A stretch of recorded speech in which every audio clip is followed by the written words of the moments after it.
Welcome everyone to another episode of Cinematic Realms. I'm your host Gwen. With me, as always, is Jared. Uh, we were supposed to have a guest tonight. AK was gonna join us again. It looks like she might not be joining us. She was having some stuff come up today. She said she might not be able to make it, but if she wants to step in at any point during this discussion, she's more than welcome. But barring that, it'll be me and Jared today, and we're going to be talking another anniversary, which it's funny because when we decided that this was going to be the year that we kind of marked all these anniversaries, I did not realize how scarring it would be to my psyche, because I'm like, dear Lord, I remember this movie being out like it was yesterday. We're talking about the 25th anniversary of Crouching Tiger, Hidden Dragon, which I'm very excited to talk about because this is a movie that has gone up in my estimation a lot over the years. Not that I didn't like it when it came out, but I don't think I was necessarily as bowled over as a lot of people were, for a multitude of reasons, which I'll get into. But every time I've seen this film over the years, I have just grown more and more fond of it, and I've fallen more in love with its artistry, with its passion, with its performances. It's just one of those films that I think just gets better and better with age. And so in that sense, it's great that we're celebrating its 25th anniversary. I just have to let go of the fact that time passes, which in a way has just made the themes of this film resonate even more. But yeah, so how are you doing, Jared? I'm doing very well.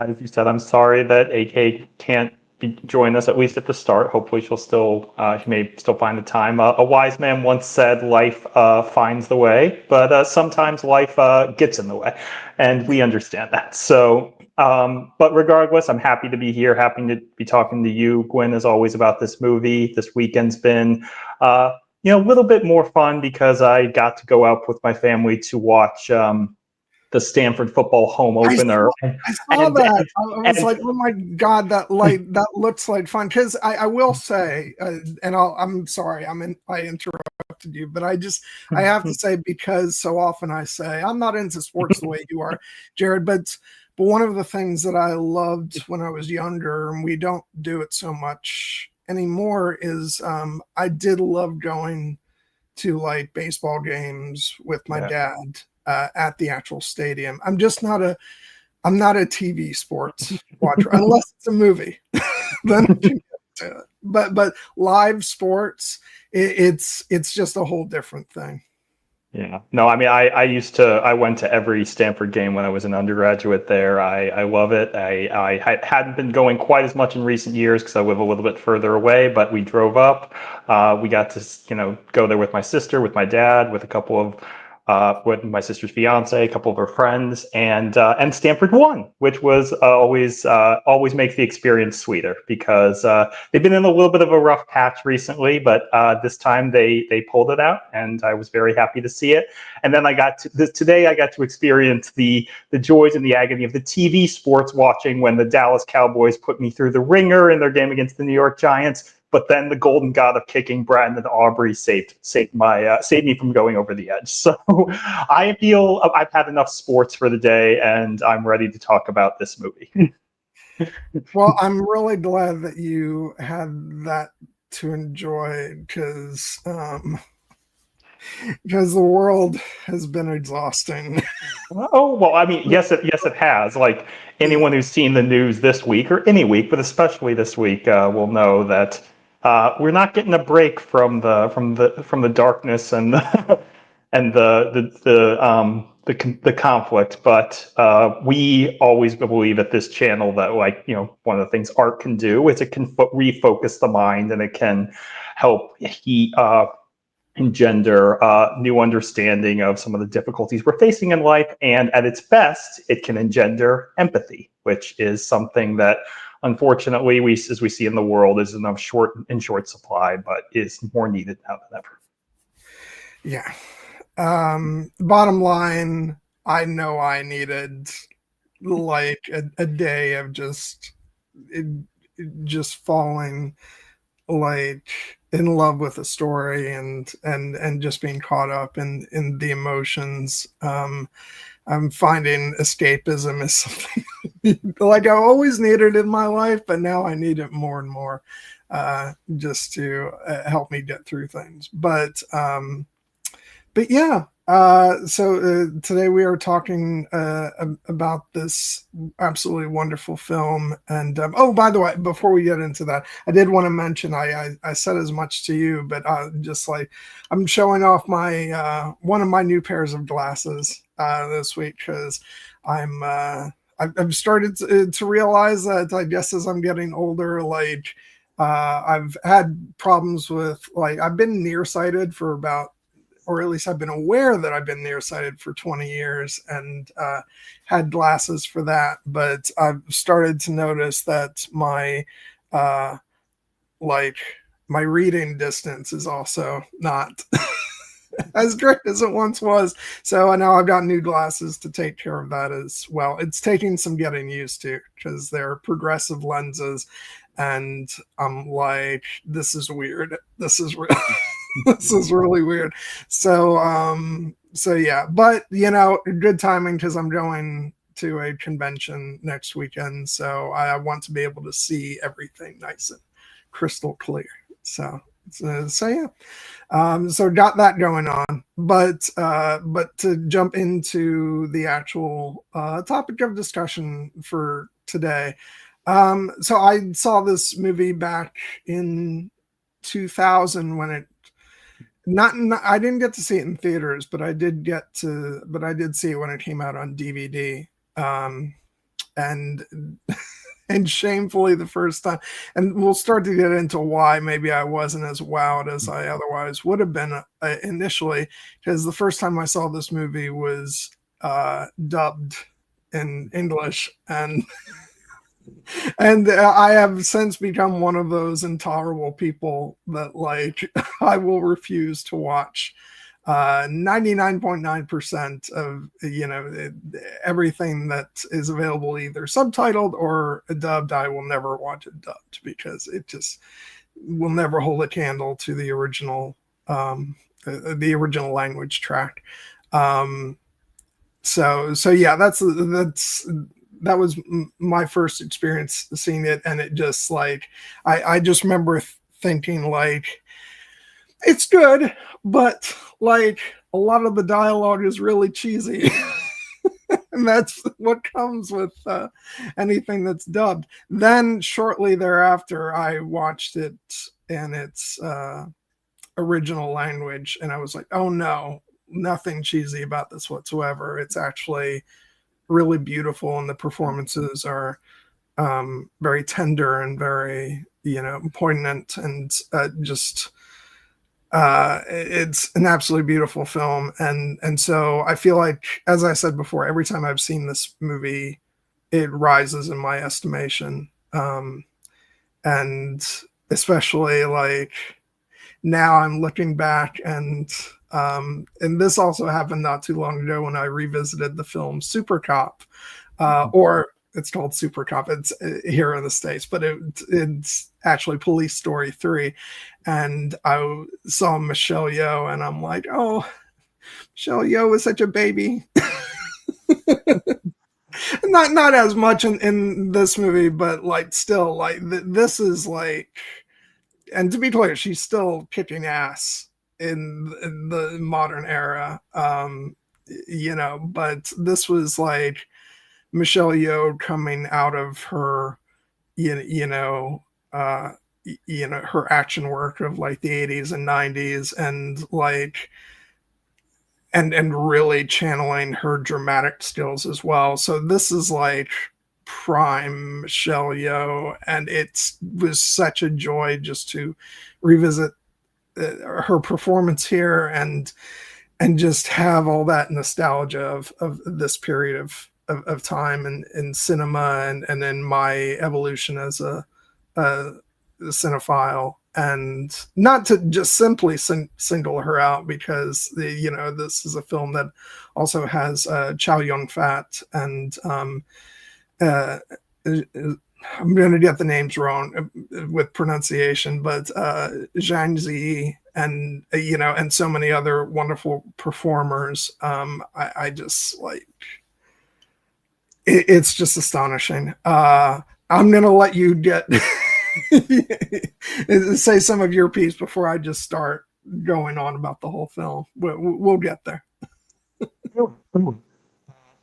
We kind of started in a somewhat similar place, in the sense that this is a movie that my appreciation and love for has definitely grown over time since the first viewing. I will acknowledge I did not see this in theaters. I did not see it the year that it came out. I was 11 years old at the time this movie came out. I was a little too young to have seen it in the theater. And at that time, I was also, still just, I was just kind of, embarking on my journey of expanding into the world of larger films, which really kind of took off in the mid 2000s with, movies like Lord of the Rings, and the movie that this movie was up against in the Oscars race in 2000, Gladiator, which is actually kind of how this movie came onto my radar. Once I started to actually really start paying serious attention to the Oscars, and I had known that Gladiator had won Best Picture, and obviously I was very invested in the Lord of the Rings run. But I had started to go back and look at some of the movies from previous years that I may have missed, and I saw that into the year 2000, the year that Gladiator triumphed, it was kind of a three-headed race that year between Gladiator, Crouching Tiger, Hidden Dragon, and Traffic. And I knew nothing about the story of Crouching Tiger, Hidden Dragon. The only connection that I had to it, and this is somewhat humorous, was the wonderful actress Zhang Ziyi, who you shouted out, who plays the amazing character of Jen Wu in this movie. I knew her from a movie that is, not the greatest piece of cinema, but which I was wildly entertained by in the early 2000s. She was a villain in Rush Hour 2. And when I saw her in this, I was like, oh, it's the lady from Rush Hour 2. And now I feel kind of like, no, she's from Crouching Tiger, Hidden Dragon. This was her big break, and this came first. But I mean, she was, obviously a lot of fun in that movie. But in this movie, she's just extraordinary, and all the actors are extraordinary. I ended up catching up with this in the mid 2000s, and like I said, and the thing about it is that when you're that age, in the teenager, unfortunately, you tend to have a little bit more of a zero-sum approach. As opposed to just in the more mature, expansive, like we can appreciate all the great movies and they don't have to be in competition. In this movie, I was like, that was good, but it wasn't as good as Gladiator, so Gladiator deserved to win Best Picture that year. I revisited it a couple years later, and I appreciated it much more. And when I watched it again just last night, I was just like, dear God, this movie is like an astonishingly beautiful, not only love story, but and martial arts epic, but just kind of a touchstone for cinema of that era, and specifically for Asian cinema of this era. And the fact that it crossed over and had such an incredibly wide appeal to American audiences as well, and was embraced by the Academy to the tune of 10 nominations and 4 wins. In a time before the Academy had opened its doors to international members, and we're getting essentially international films nominated every year for this picture. For a long time, this movie was like the benchmark for what a non-US based film or non-UK based film could do at the Oscars, and it was the thing is, it deserves it. This is the type of cinema that anyone who, is willing to go into it with an open mind and an open heart should find something to love, whether it's just, as mentioned, the extraordinary fight choreography or the beautiful cinematography or the amazing performances or the sweeping epic romantic story. This is a movie that truly feels epic. And I feel like now I can say confidently that, the year, in the year 2000, like if this movie had defeated Gladiator at the Oscars, I mean, I still prefer Gladiator. It's one of my favorite movies of all time, but I would have understood it because this is this would have been a worthy winner in almost any other year. Yeah. Yeah, the elephant in the room is Gladiator. It's a big part of why I approached this movie in 2000 with like, like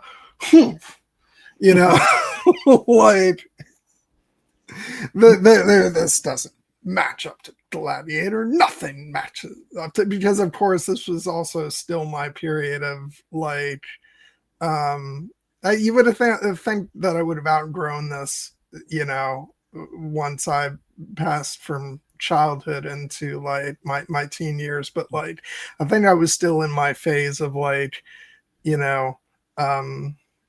that like every time I had like every time I was like really affected by something, it became like my new favorite movie of all time, and it was the greatest thing ever made. That stopped once Lord of the Rings happened, because nothing has ever supplanted Lord of the Rings. So like anything that was even the slightest competition to Gladiator that year, like I had no time for. I was like making, devil eyes at this, at Almost Famous, which did not end up, being competition for Gladiator at the Oscars, and I still have never seen Traffic, mostly because it never looked like the kind of thing that I would be into. But also because I knew it was, but I don't think I was the right age for it anyway. If I saw it now, maybe I could appreciate it. But yeah, now I'm more evolved, and I've seen this movie numerous times, and I think it's just such a beautiful piece of art. And in a funny way, like that sense memory of like not wanting to give myself over to it back then, like it always is somehow still like there, lying dormant. So like I kind of will always, even though knowing how much like admiration and love I have for this movie now, I'll always go into it slightly removed from it, and then I'm somehow shocked by just how wonderful it is. And I kind of like that. In a way, it shocks me each time I watch it, how invested I am in the story. So it's a very that's not too dissimilar, although I think that I'm definitely more emotionally invested in this, but it's kind of the same trap that I fall in with Blade Runner, the original Blade Runner. I always think that it's a very cold experience, and that I kind of, don't like, it's not the kind of movie that I'd get like emotionally invested in. That's for the sequel. But then once I get past like the initial first, 20, 30 minutes of that film, then I find myself like extremely invested, to the point where like I'm incredibly moved by the end when you get to Roy Batty, on top of the building, and giving his speech and stuff. And I'm like, why do I always forget that actually this is a pretty great movie? And so it's kind of similar to this, except in the case of this movie, like as soon as I hit play and that music starts, I'm like, oh yes, now I remember. Speaking of which, the score by Tan Dun is such a huge part of this film. And like I really became a fan of his music, not necessarily with this film, just because, as I've said, it took a little bit of time for me to really uh, sort of realize this for the brilliant work that it is. But he scored another big Chinese film, which was a hero, which uh, came out over in China in 2002, but here in the States in 2004. And that is a movie that was severely under awarded when it came out. It did not hit the same way that this movie did, which I've always been kind of sad about. But he did the score for that film, and I was like, that movie hit me at the right time, and I was like head over heels in love with everything about it, but in particular the music. And once I really opened my heart to his work on that film, then every time I've gone back and watched this film, the score has just blown me away, because there's just so much skill with it. From like, you've got, yeah, as you would expect for me to respond to the emotional aspect of the score with the love themes, and it's just gets right to your heart, but also just like the action music, particularly thinking of the early fight scene between Shu Yun and Jen, and when they're going like up and down on the walls and and everything, and it's just this drum beat, bum, bum, bum, bum, bum, and it goes all the way into the end of the scene, where then it just stops, and it's just one of my favorite bits of scoring, particularly action scoring in like any film. And I've been sort of, it's one of those scores that I've never had the soundtrack for. I feel like I could track down the soundtrack album, but I'm also kind of waiting for one of those specialty labels to do an anniversary edition. No noise on that front for this year, but hopefully at some point in the future, because it's just an absolutely gorgeous score, which I was very bitter for a number of years about it winning over Hans Zimmer's work for Gladiator. But it's like you said, like now I get it. Like it's still like, Zimmer's work for Gladiator still would have been, that's where my vote would have gone. But at the same time, I listened to the score for this film, and I'm like, it's just an entirely different kind of score. And it's beautiful, it's breathtaking. And so you can't be angry, something like this winning that award or any award. So yeah, it's just, it's absolutely wonderful. And yeah, I'll probably mention more about the score later, but I wanted to I wanted to make sure I got that out in the beginning, because it's gorgeous. No, we always want to talk about the music, and occasionally sometimes we get so wrapped up in everything else we forget, and then we pick ourselves. So good for this one to get it out front, because yeah, it's the score, an Oscar-winning score, as you mentioned, and we will not boil everything down to the Oscar race between this movie and Gladiator, but it was kind of the lens which we both came through it, and well, yeah, I was very into the Oscars at that point, so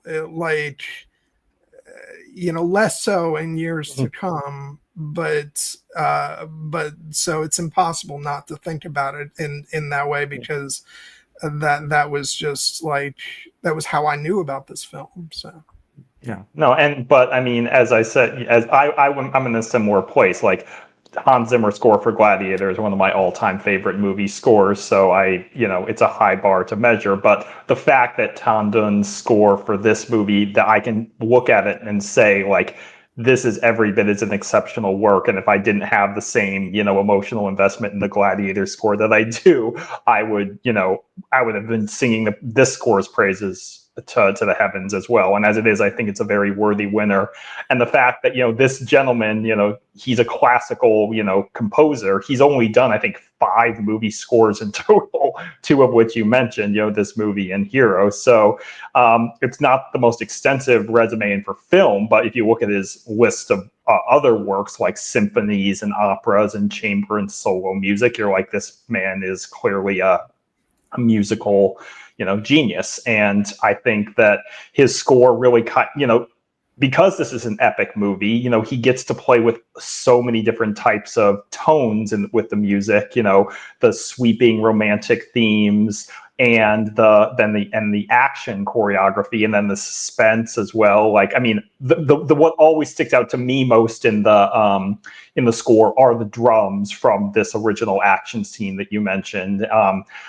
But then by the time we got to the end of the movie and his, sweeping, love theme was playing as Yeoh and Jen are having their final conversation, I'm just like, this is heartrendingly beautiful. And I think that this is probably, a score that is probably, for me, best suited to watching alongside the movie itself. Certain movies scores, like, I can just listen to, on their own, and I can basically get the movie playing in my head. This is a movie where I really think I needed to see it paired with the visuals to appreciate just how extraordinary it was. But that's what it was designed to do. And it does so beautifully. Yeah. Oh, God. Yeah. Oh, God. I'm trying to think of where to even start with this. There's a couple like anecdotes from my own like experience of seeing this originally, or like not even seeing it, but seeing like when it was coming out, that like, because I just chuckle at myself. I just I do want to say I remember the first time I saw the trailer for it, and like it's this very like romantic, magical looking, martial arts films with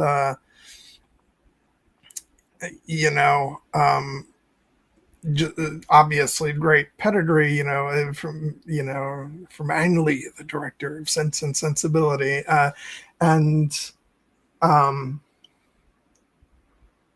but and I don't like this is again, this is coming from a young kid who thinks like words are funny. I wouldn't I wouldn't laugh now, but like I just remember, because I had never heard of the actor before, because I hadn't seen his anything he was in, because this was I think the first big international movie. But I just remember when I heard the name Chow Yun-fat, and to a little kid, any name with fat in it, like, he's going to be immature and laugh.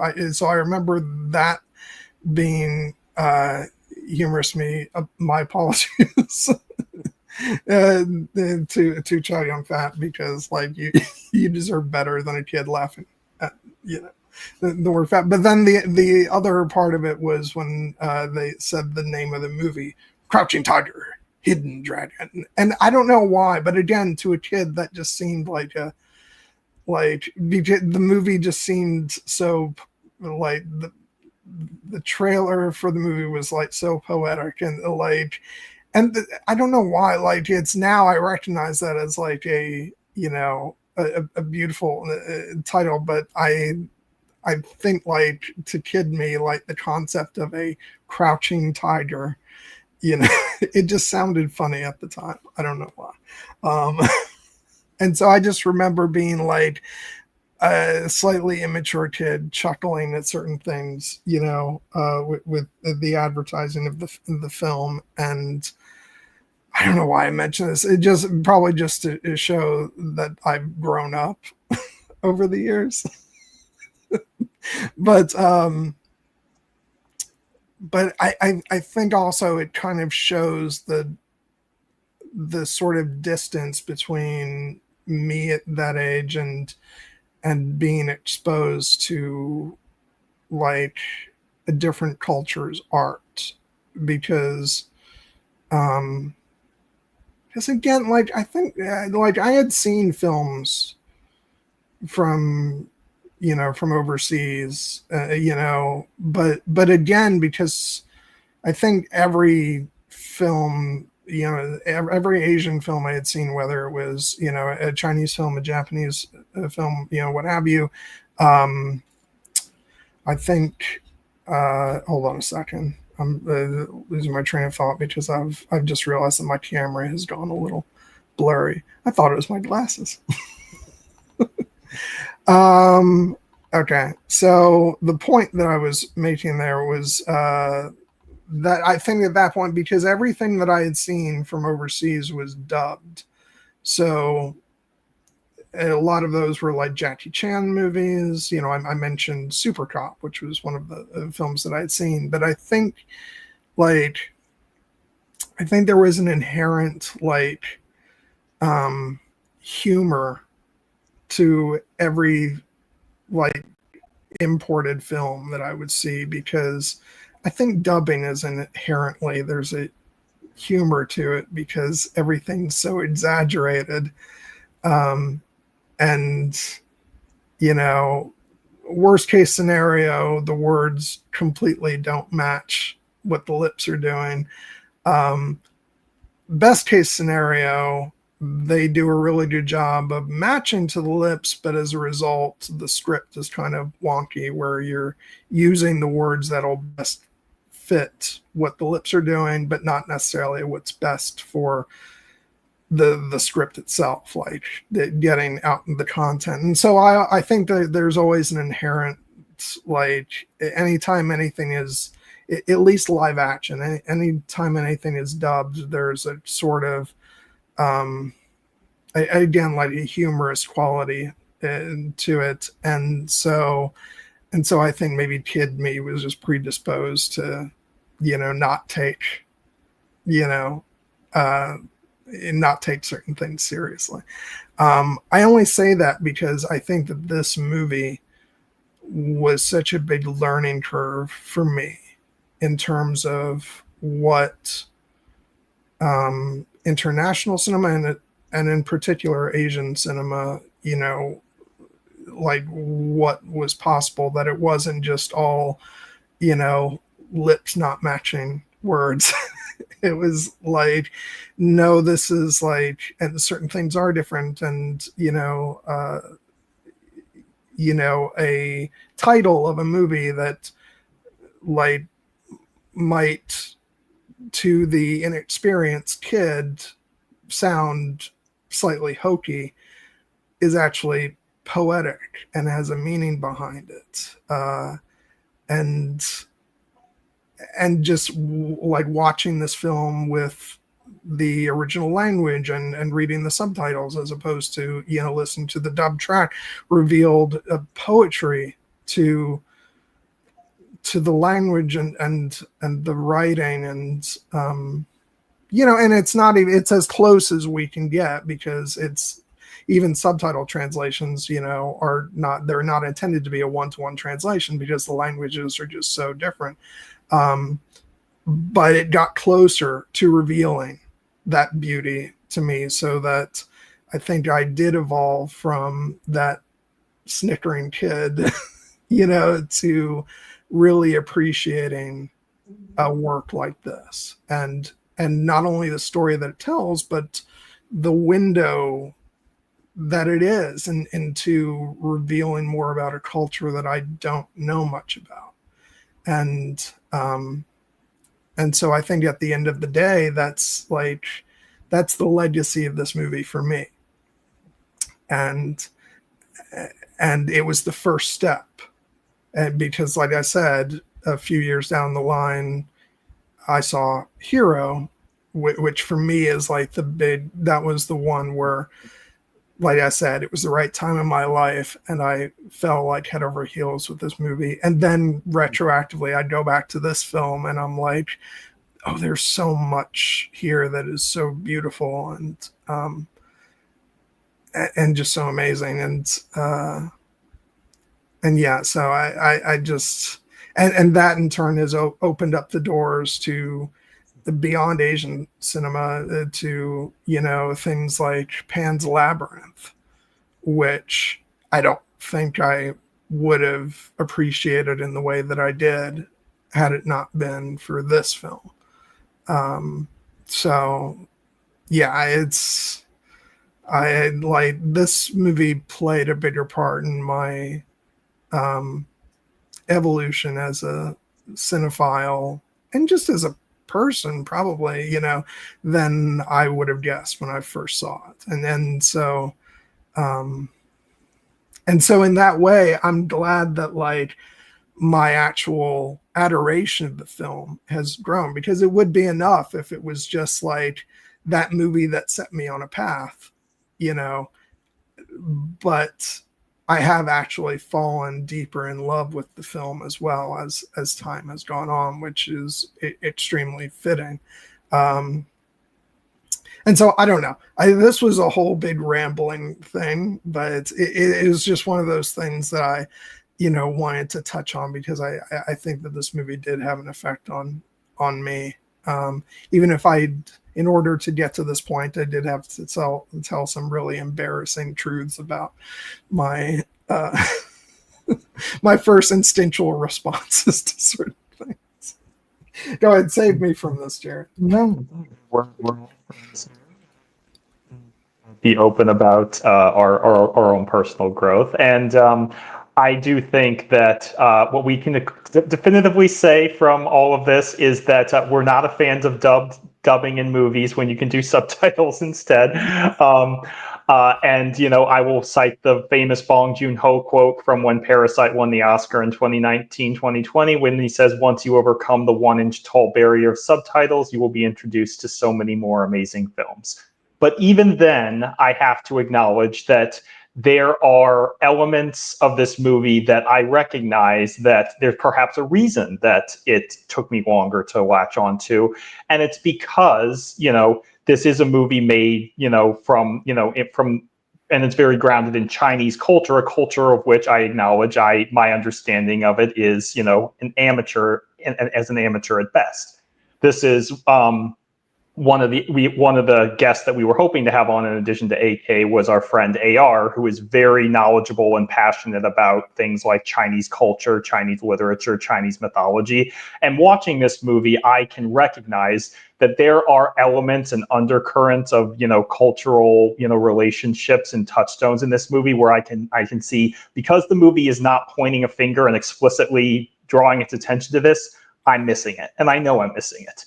But where I kind of, you know, find my peace with that is the idea of, you know, with any international movie, you know, or a movie made by a different culture, or even you know, in an American movie that comes from a person from a different place and a different life experience, it's always the balance, the essential balance between cultural specificity and emotional universality. You know, I can recognize that there are, you know, even something as simple as the dialogue. Like, one of the things I noticed from my when I watched this movie was that when I looked at the audio track, it listed as the dialogue as being in, quote, simplified Chinese, as opposed to traditional Chinese, i.e., even the Chinese dialogue in this movie is perhaps not entirely, you know, accurate to the traditional Chinese that a native Chinese speaker might hear from this movie.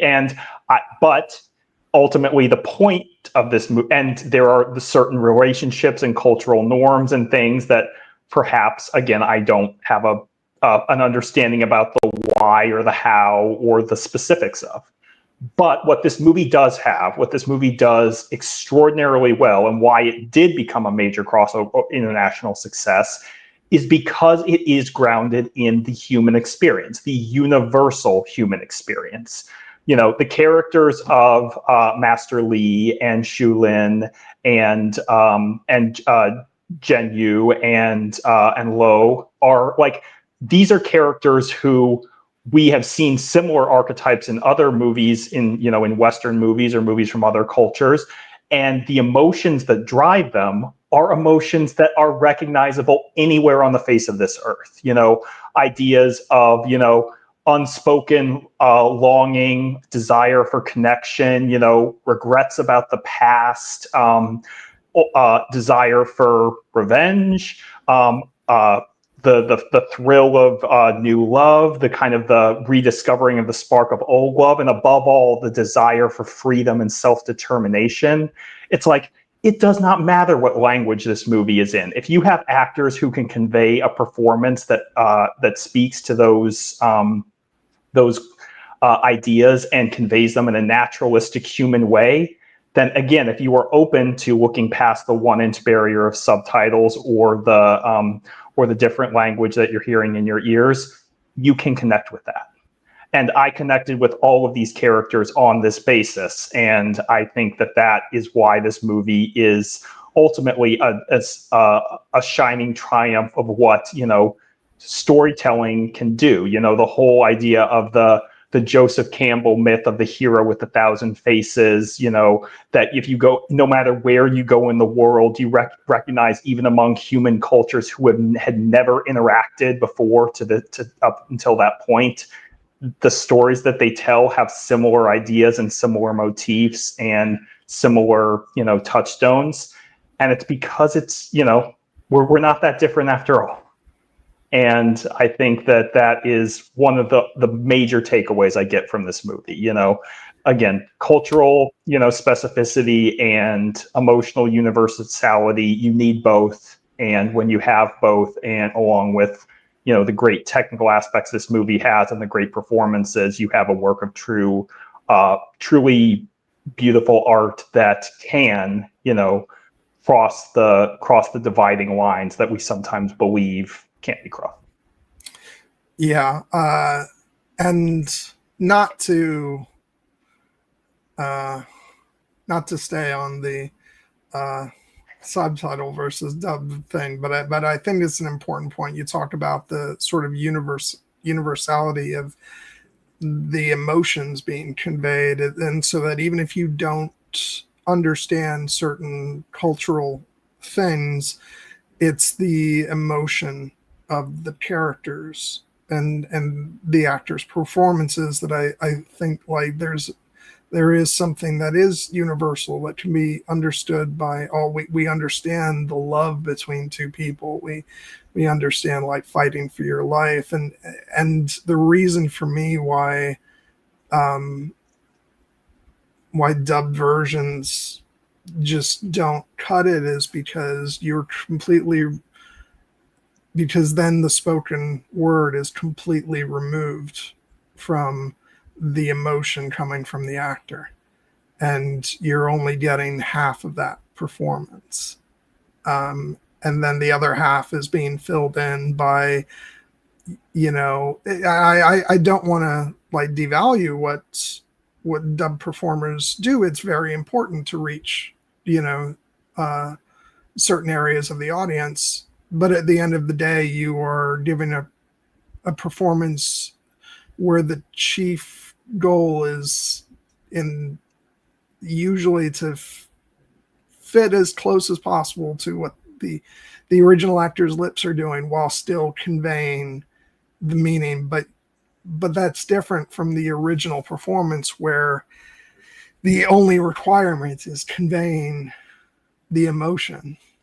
And it is such a major sacrifice, and in a story like this where that is so key, that is so important, so that even if you have no context for the culture or anything like that, you are being carried along by the beautiful performances of the actors and and the writing, and as we said, even though the dialogue is not going to be exact, it's at least the subtitling is unencumbered by we have to match what the actors' lips are doing. It's like they're going to give the best possible translation for what is being said, and you get the actors' actual performances. You hear the way the words catch in their breath, you know, when they're on the verge of saying goodbye to someone they love deeply, or and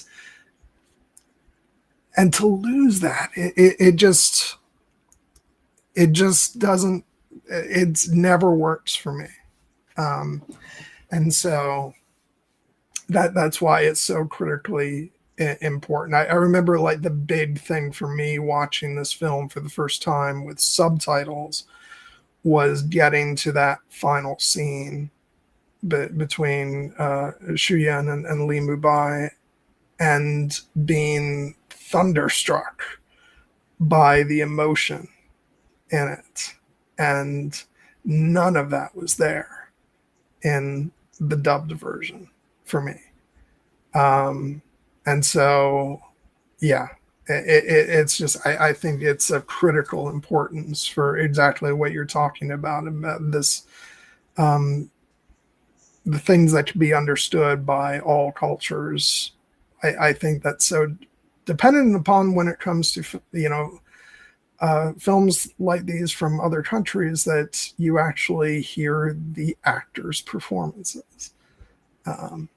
And so I'm not going to like drag that on anymore. I think I've made it clear.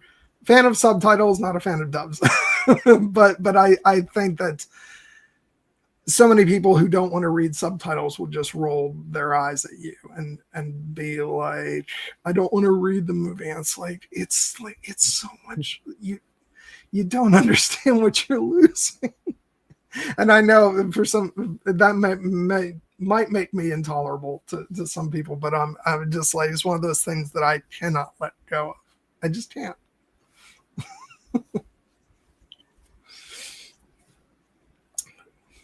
But yeah, I'm sorry. Mm-hmm. No. I mean, that's really kind of just what I wanted to say about the movie having its, even though it comes from, a place that I've never been, and in a language I do not speak, from a time in which I do not live, and in which and for life circumstances that I have not yet experienced, at least in this specific context, this movie moves me. And that is because I understand the characters in their relationships, and the struggles and the longing, again, that they manage to convey. And that is a testament to, the script and Ang Lee's beautiful direction, but above all, the performances. I think that the 4 central performances in this movie are truly, all outstanding, all of them. And, if we're talking about, to turn it back to another one of our favorite things to do, which is turn the Oscars into a punching bag, the fact that this movie got no acting nominations is, to put it in a different language, if you will pardon my not so French, fucking absurd.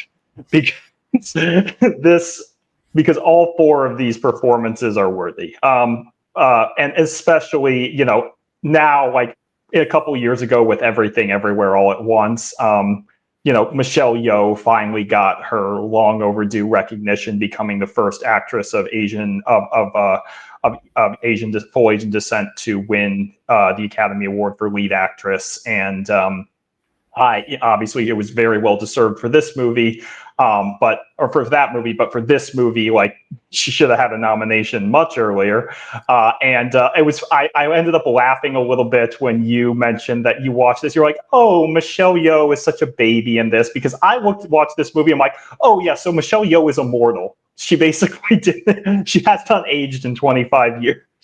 Well, yes, and maybe that didn't come out quite right. It's just, I don't know. It's like, I did not mean to like insinuate that there's absolutely anything wrong with how she looks nowadays. She is, aside from still being an absolute badass, she is an absolutely breathtaking vision in any era.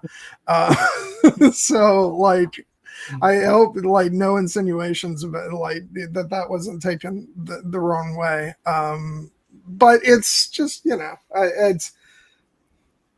I just remember when she was like, even this was like sort of, a few years after the big thing that I remember knowing her from was Police Story 3, when it was released in the States as Super Cop. I had no idea it was a sequel, of course. And by the way, I'm so glad in the past few years that film has finally been released in like 4K in like its original language version, unedited in widescreen, because that's like, and like, and again, like what I was talking about, like seeing movies like that when I was a kid, and you had no option for watching the original language version.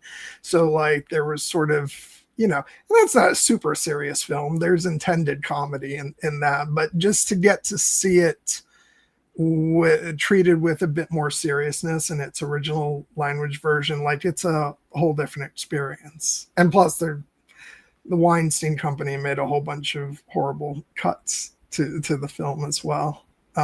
We don't need to go down that road. But yeah. So, and she was really, and like even that was like, she wasn't a fresh face in action movies at that point.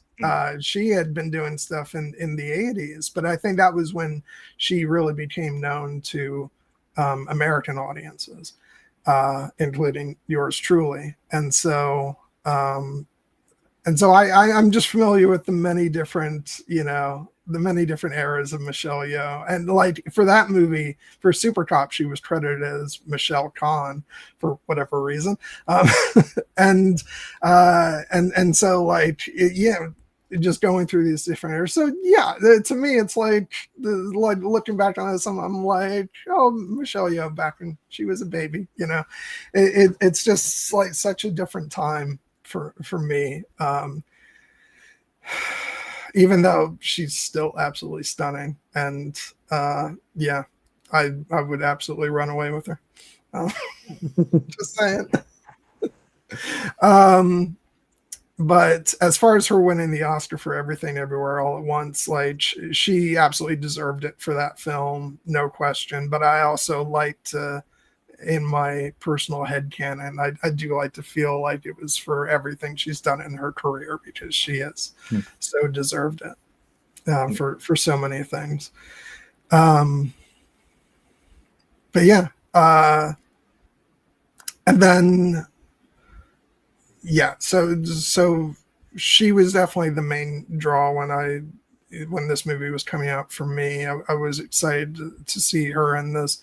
That was another thing about the advertisement for the movie, was that, as I mentioned, in Super Cop, she had been credited as Michelle Khan, and then I see her in the trailer for this, and they say Michelle Yeoh. I'm like, wait, what?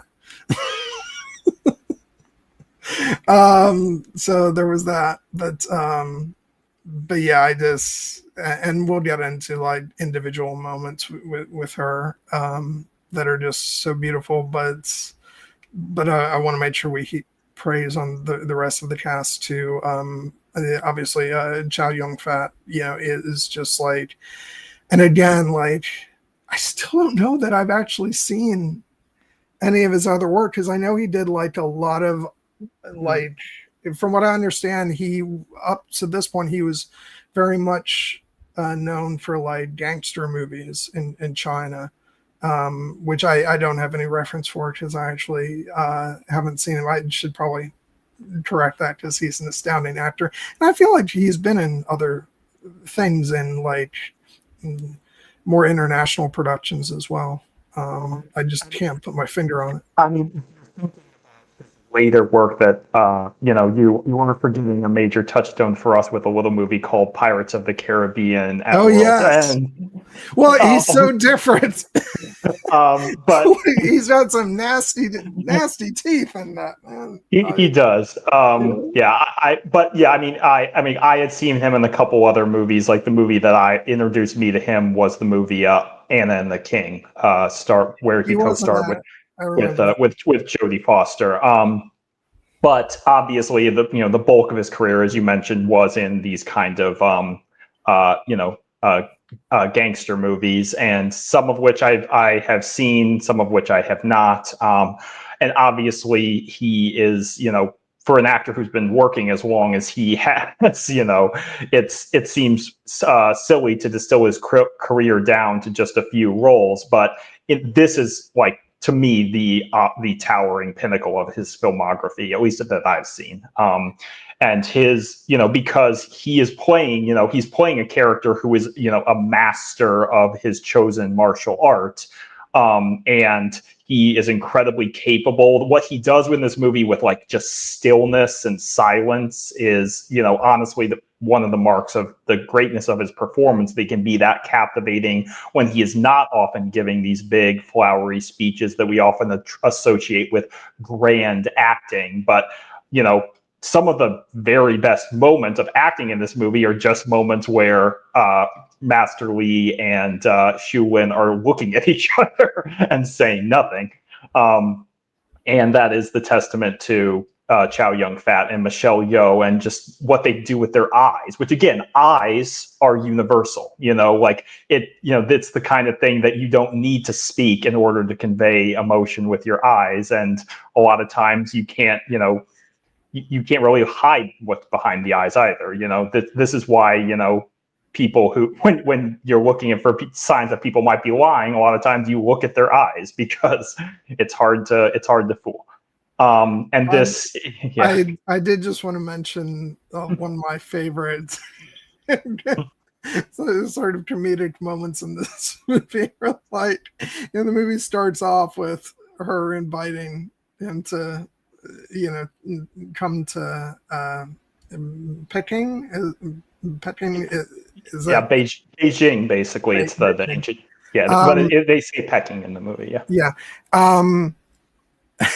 Then later he shows up, and she's like, "Well, then why are you here?" And he's like, "Well, we had talked," and it's like, come on now. We had this moment. I thought it was understood. Yeah, I want to use this moment to call out what may be my if not my single favorite line in the movie, one of my absolute favorite lines, and a universal line from Certé: "When it comes to emotions, even great heroes can be idiots." Yeah.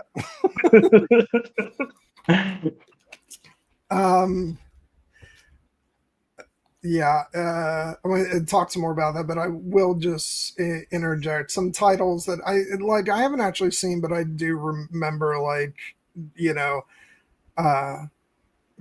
being like aware of the fact that he was in these movies, at the times when they came out. Stuff like there's an action film called The Replacement Killers, Anna and the King, Bulletproof Monk, Curse of the Golden Flower, and Pirates of the Caribbean at World's End.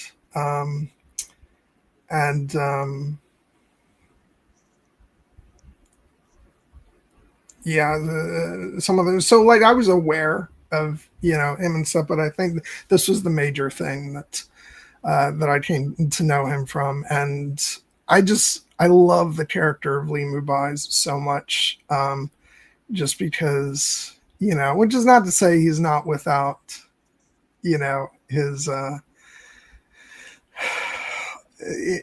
faults, and and things that perhaps he should not be so single focused about, but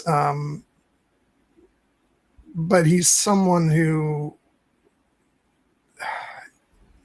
I just love that sort of split that he's going through between, like, wanting to, honor his master, and, and honor the ways of, of his teachings, but also, wanting something for himself. He's like Batman, basically. Except he's a bit sunny. I think he's a little bit sunnier than, but he's still weighed down by regrets of the past. And I like the fact that he's always trying to reach out to Jen and wants to sort of help her go onto the right path, and like that's a whole beautiful story which we can get into, just about the fact that he sees in her someone who has not yet gone down that dark path that Jade Fox has. And like we'll get there too, but Jade Fox is such an interesting character just because she's not exactly wrong in her reasons for being angry. She's wrong in what she chooses to do. But I actually think she's quite justified in her anger for, not being trained. And, and it's like, I think so much of her story is the same things that Jen is going through of, wanting not to be pigeonholed into the role of what's expected of a woman in these times. And it's the same thing that also that Chow Yun is struggling with as well. Sort of the unfairness of what's expected of women. And so in that way, I think her anger is completely justifiable. But, it's, I don't want to go into real world similarities here, but it's like what you choose to do with that justifiable anger. Are you going to take it into use that as justification to do unjustifiable things? Or are you actually going to choose a different path? And I think Li Mubai is trying to show Jen that she actually can go another way. And so I think that's just a beautiful story, and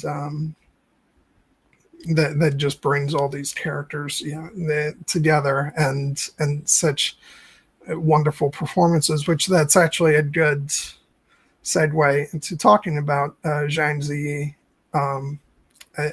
as Jen. The first time I had ever seen her, this was only her second film role.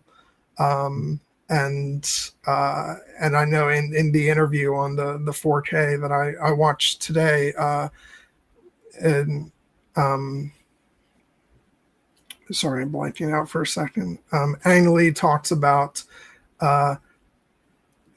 something that's very interesting about like new actors is that something that can't once they become more experienced in a way, you can't capture that same sense of innocence.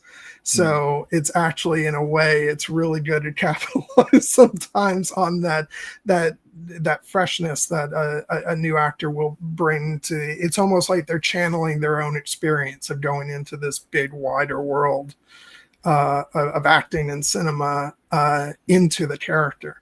And I think you get that with Jen, of someone who is seeing so many things for the first time, but also like scared of not being able to forge her own path, and what does she want her own path to be.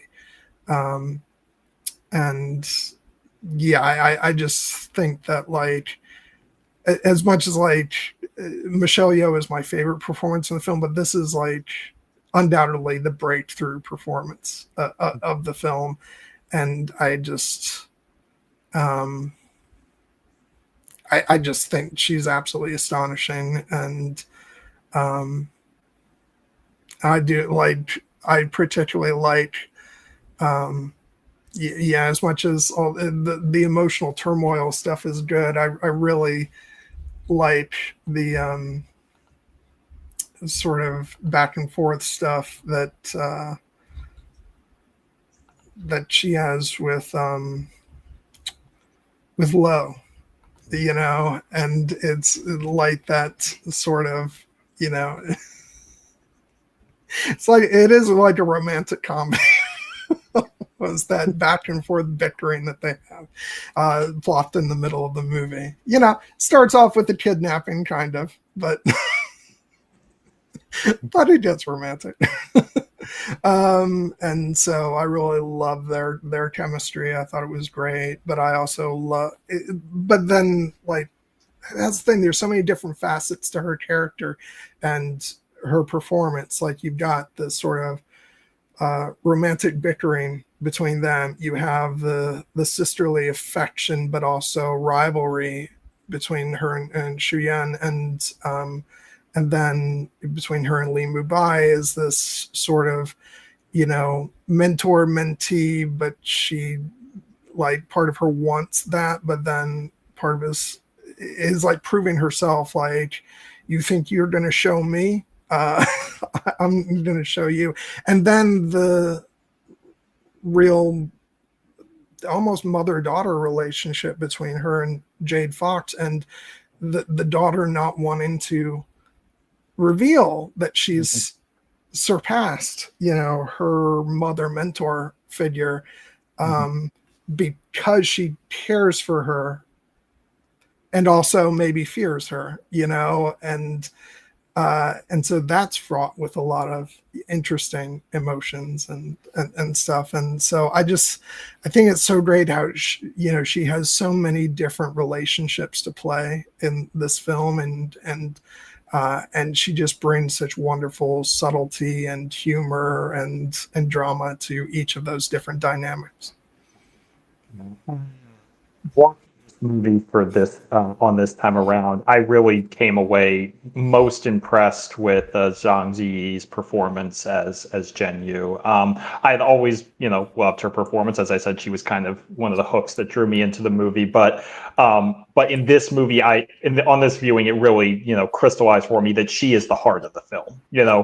All of these characters have their own, conflicts, and the long percolating romance between Li Mubai and Shu Yin is a beautiful thread that gives the movie some of its most powerful emotional payoff. But the movie ends with Jen for a reason, and it's because for most of the course of this movie, Jen is kind of the character who is not only whose heart is in the most conflict, but who is kind of central to the conflict of so many of the other characters, because she is the young woman in this society that expects her to be seen and not heard, that expects her to be the faithful, dutiful, quiet bride, and to be loyal to her new husband and to her father and her family, and that is really all that is expected of her.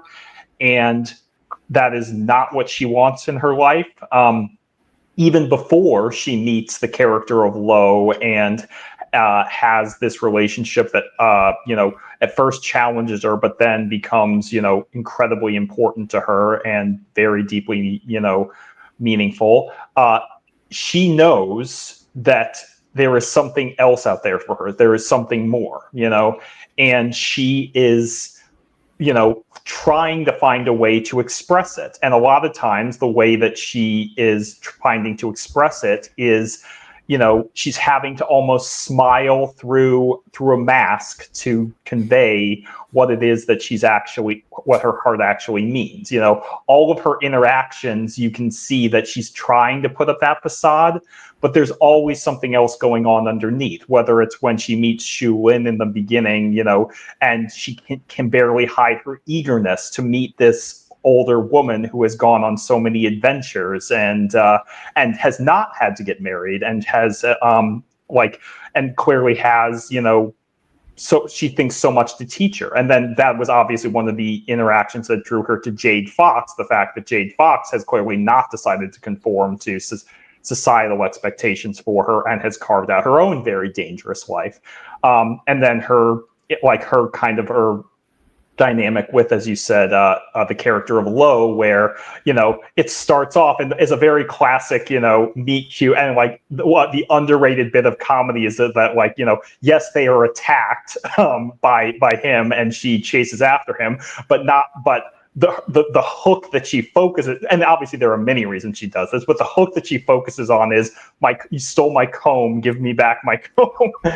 And you're like, I think there's more to this comb than you're letting on. And obviously it's because what she is actually searching for is an escape from her life. Yeah. But and it takes a while for them to warm up to each other, or rather for her to warm up to him, because he seems to like her pretty immediately. But once she does, it is just, devastating, the extent to which she has now recognized that there is something bigger in the world for her. And when she has to go back to the life that she once knew, it's almost to the point that she can't pretend anymore.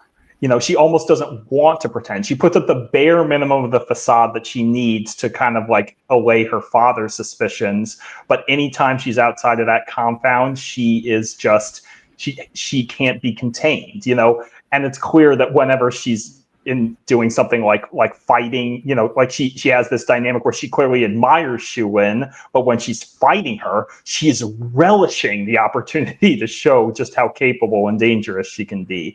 And when she's talking to Li Mu Bai, she is like almost burning with rebellion at the idea that he would want to teach her, even though that might represent an escape from the life that she does not want, because it represents another person telling her, this is what your path should be, come with me.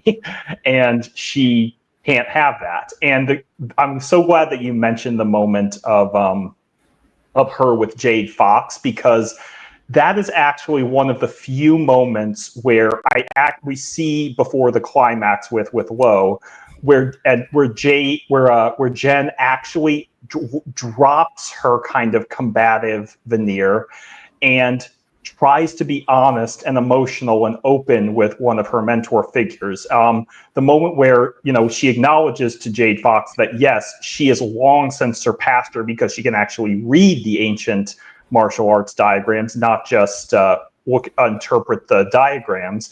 And she knew that she could surpass her at that point. But when she looks up at her and from her knees and almost says quietly, in a very little girl way, when I realized I could surpass you, I was so scared because I had no one to guide me. And that, my heart just kind of broke for her in that moment, because, that is the moment when she recognizes, as many of us do, that,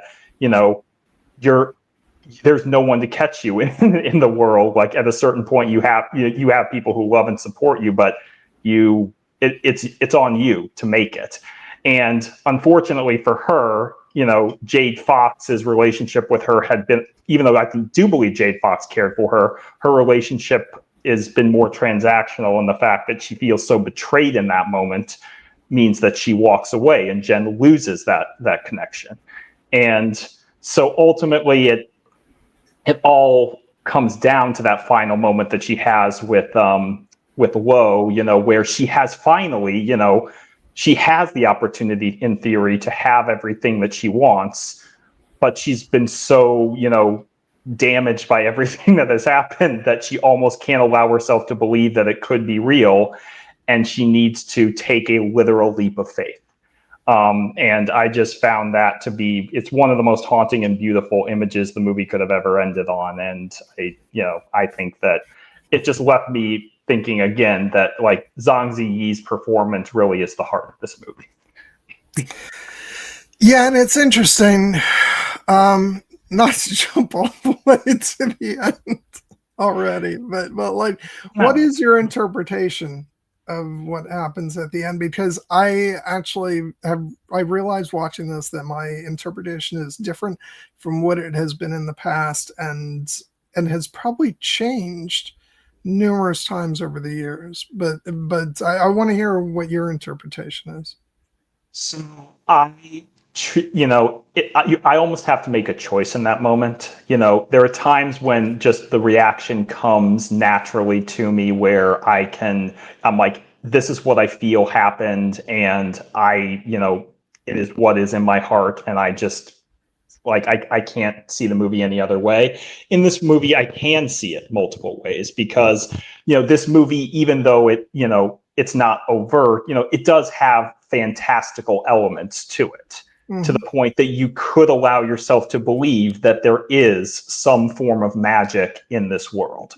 And when Lo shares with Jen the legend of the young boy whose parents were dying, and so he leapt from the mountain, and made a wish, and he never fell, and his wish was granted because his heart was pure. That obviously was foreshadowing for what happens at the end of the movie.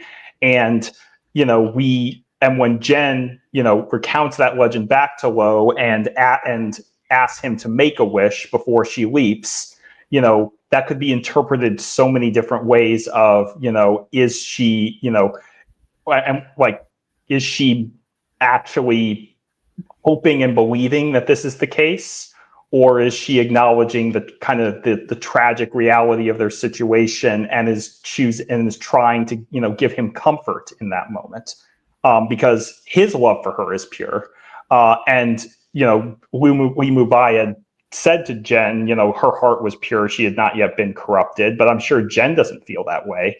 In that moment, to think that when she's leaping off the cliff, does she truly believe that she will not die? I don't think so. But in this moment, I almost think like I have to subscribe to the idea that obviously if that is if that is the case and she is leaping to her death, then this movie is almost an unambiguous tragedy. And there is beauty and power in that. But the fact that the movie leaves it ambiguous and has her disappear into the mist with her wings outstretched as if she is flying, it opens the door for us to acknowledge the part that even if perhaps she and Lo will never get to live happily ever after, that some part of her will live on, some part of their love does live on. And, with this movie's discussion about the idea of, spirit and waiting to enter heaven with the one you love, as opposed to entering it without them, I kind of ultimately make the active choice in that moment to believe that she lives, at least in some form, because the other interpretation to me just is a little bit too, sorrowful for a movie that I ultimately have found very, hopeful and life affirming. I think it is an incredibly valid interpretation. But, a movie like this, I do think is trying to advocate for hope, even if it recognizes it's incredibly hard. And so I like that it ends on that moment where we can still believe in that possibility. I've actually, on this viewing, I landed in a different place altogether. I think, or maybe not altogether, because I think you did leave room for something like this. But I think in the past, I have felt that it was purely a tragedy and that she was leaping to her death. I did not feel that way on this viewing, nor do I necessarily feel like she believes that that Lo's wish is going to come true. But it's already established throughout the film that, like, I should say, when she leaps off, she does appear to be gliding, and it's not a like gravity induced plunge. And the movie has established that for those trained in this way, they defy, no pun intended, defy gravity. And so it doesn't feel to me like, and it's like, you could just take that as poetic, but we've seen elsewhere in the movie these, her and characters of Li Mubai and Chu Yan literally flying through the air. So I don't necessarily take it as a fault to her death. I almost feel like we have the words from Chow Yun where she tells her, no matter what path you take in this life, be true to yourself. And so I feel like she's leaving open the possibility that Lo's dream will, or wish will come true, but that even if it doesn't, I think what she is doing is she's departing from him and seeing where that jump takes her, and to go forward, and to be strictly true to herself and not just look to someone else for protection or for showing her where she should go. I think that she knows that she is going to have to forge her own path. And so, at least on this viewing, I do not look at it as a plunge to the death. And that's just my personal take on it. Maybe that'll change in the future, but I think you're onto something, that I don't think that the story, even though, like, if that's your interpretation, that's fine. But like, I don't think the story that we watch up to that point supports Jen choosing death over life. It just, watching the film, it didn't feel like that's what, we were being sort of moved to feel, at this juncture. I think it's her taking her life into her own hands, and not necessarily knowing where that's going to lead her. But that,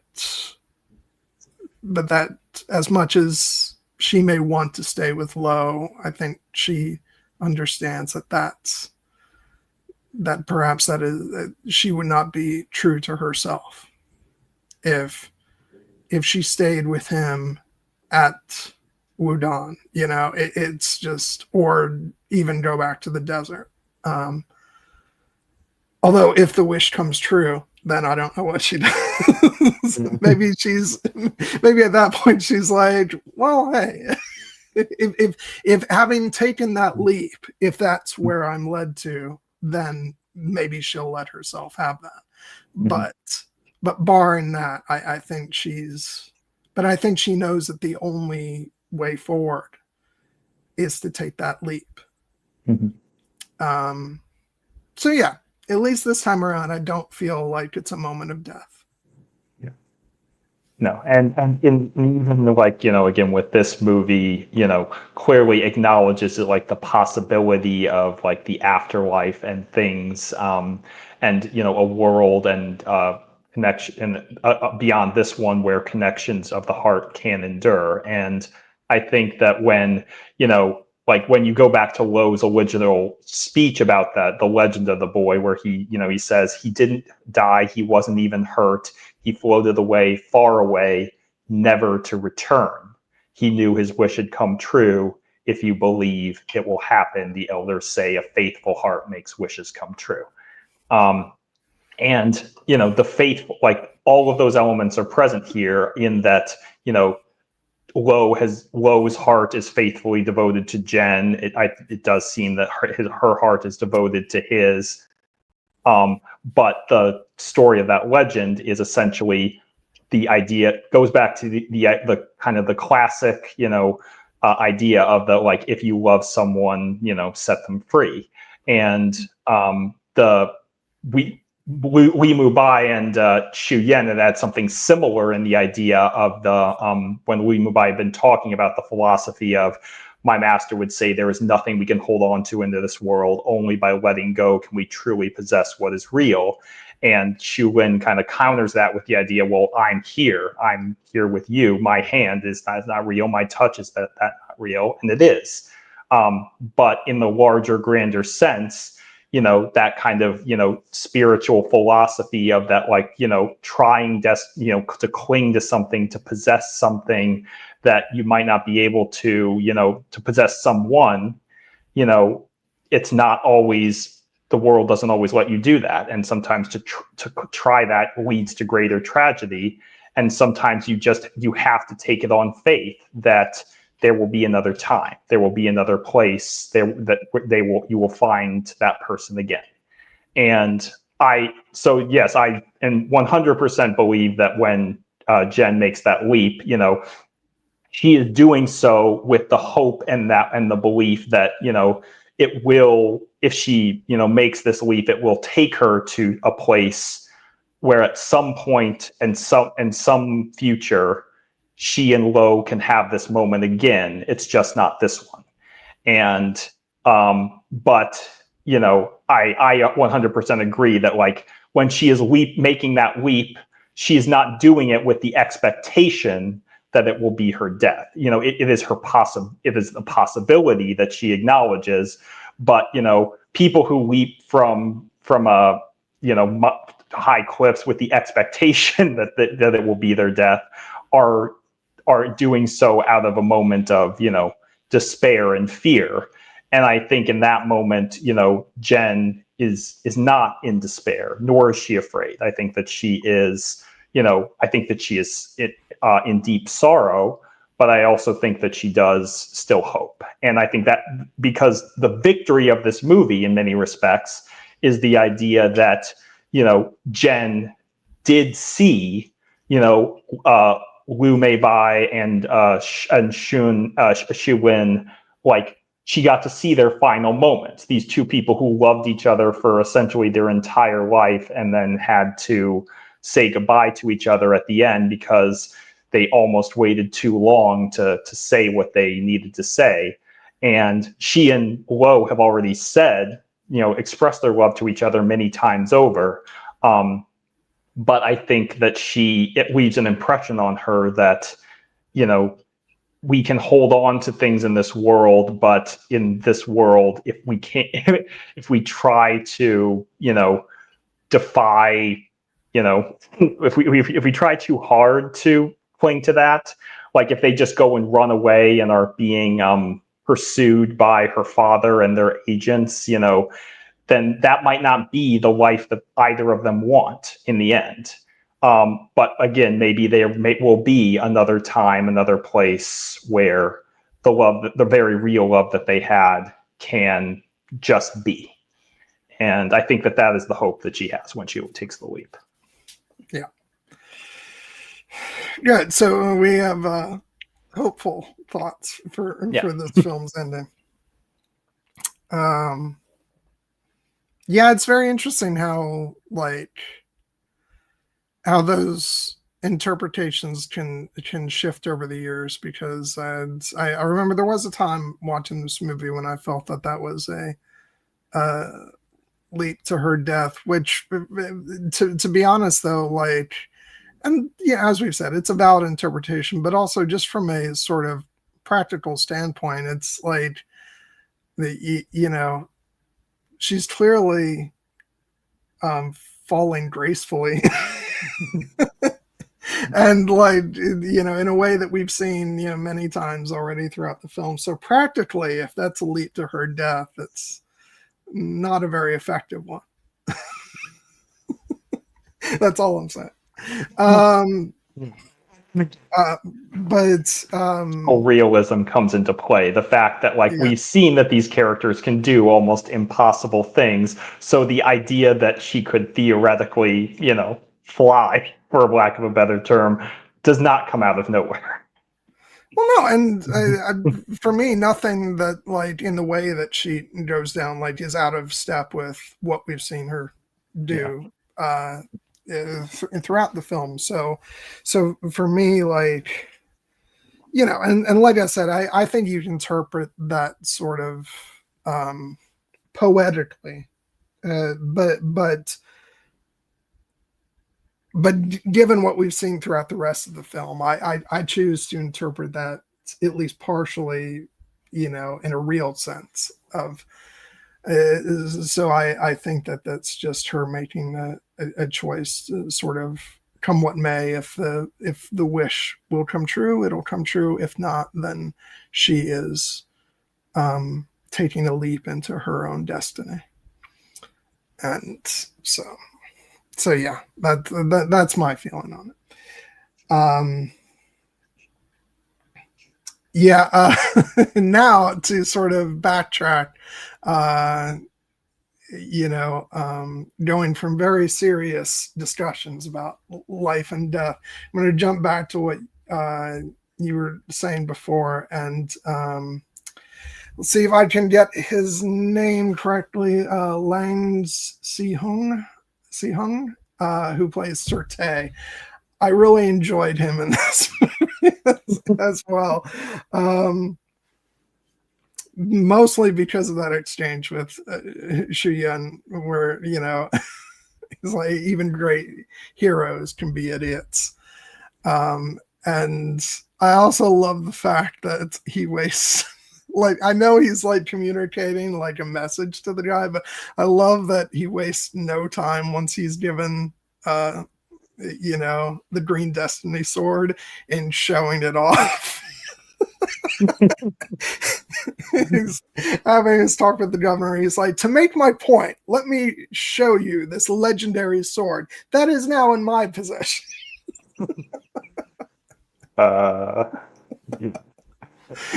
It's so relatable. The whole idea of he gets entrusted with this legendary weapon, and he's like, oh no, I could not possibly ever take this. It is far too great a sword for someone as humble as me, but I will act as its humble custodian. And then immediately when he's like, hey, you want to see something cool? Oh god. But no, he's such a great character because, and it's also one of the real strengths of the story, and part of this is because it's based on a book series.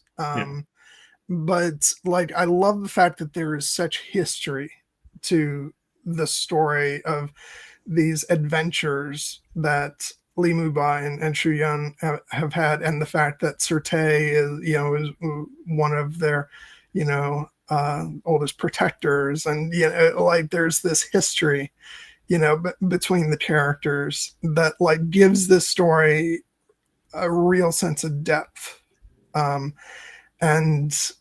And I just love that. It's like one of the things I also wanted to remark upon was the runtime of this movie. It's a 2-hour movie, but it feels huge.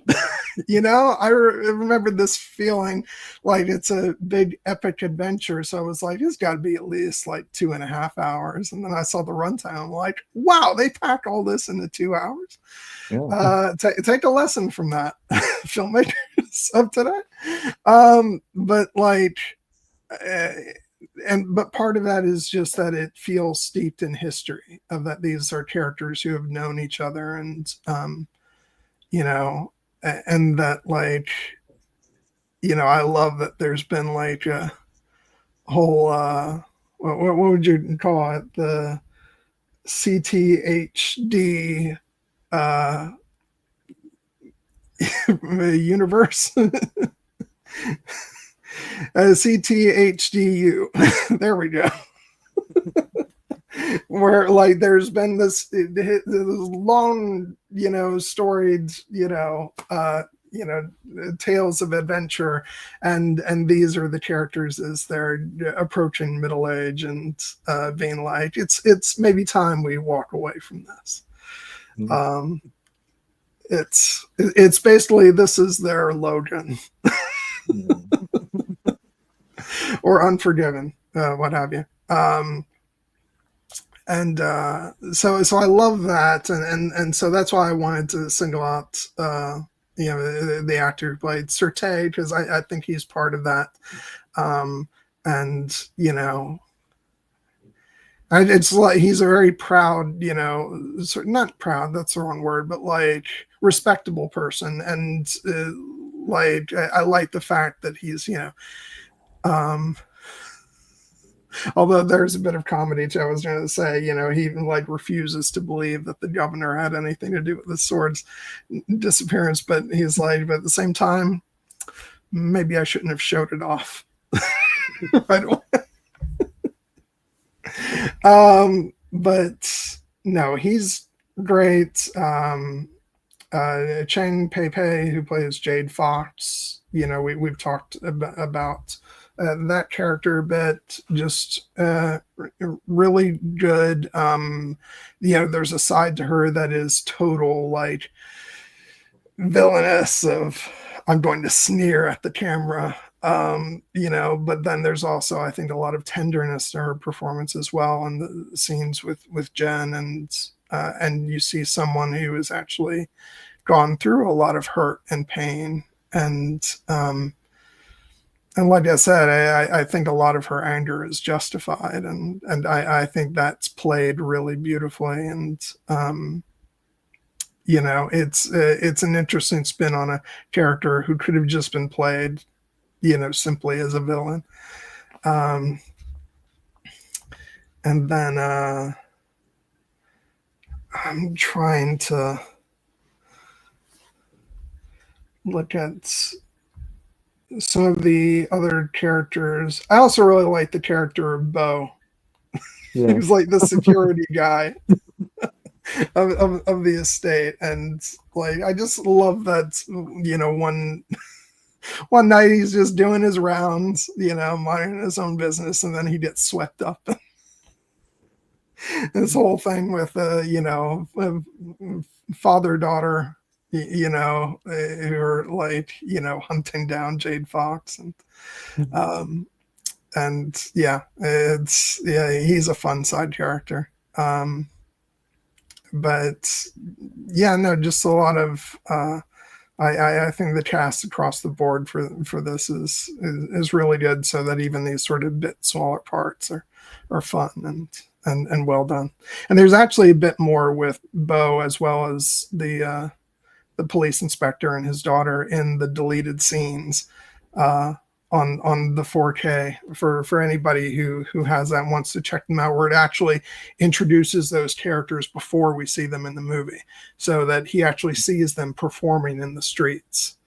So which I thought was really interesting, because I remember the first time I saw this movie, I was like, wait, who are these people supposed to be? And so just to show you that they had actually sort of introduced them before that moment. It still works fine, but I like having seen those scenes, because it gives just a little bit more background to that whole story aspect.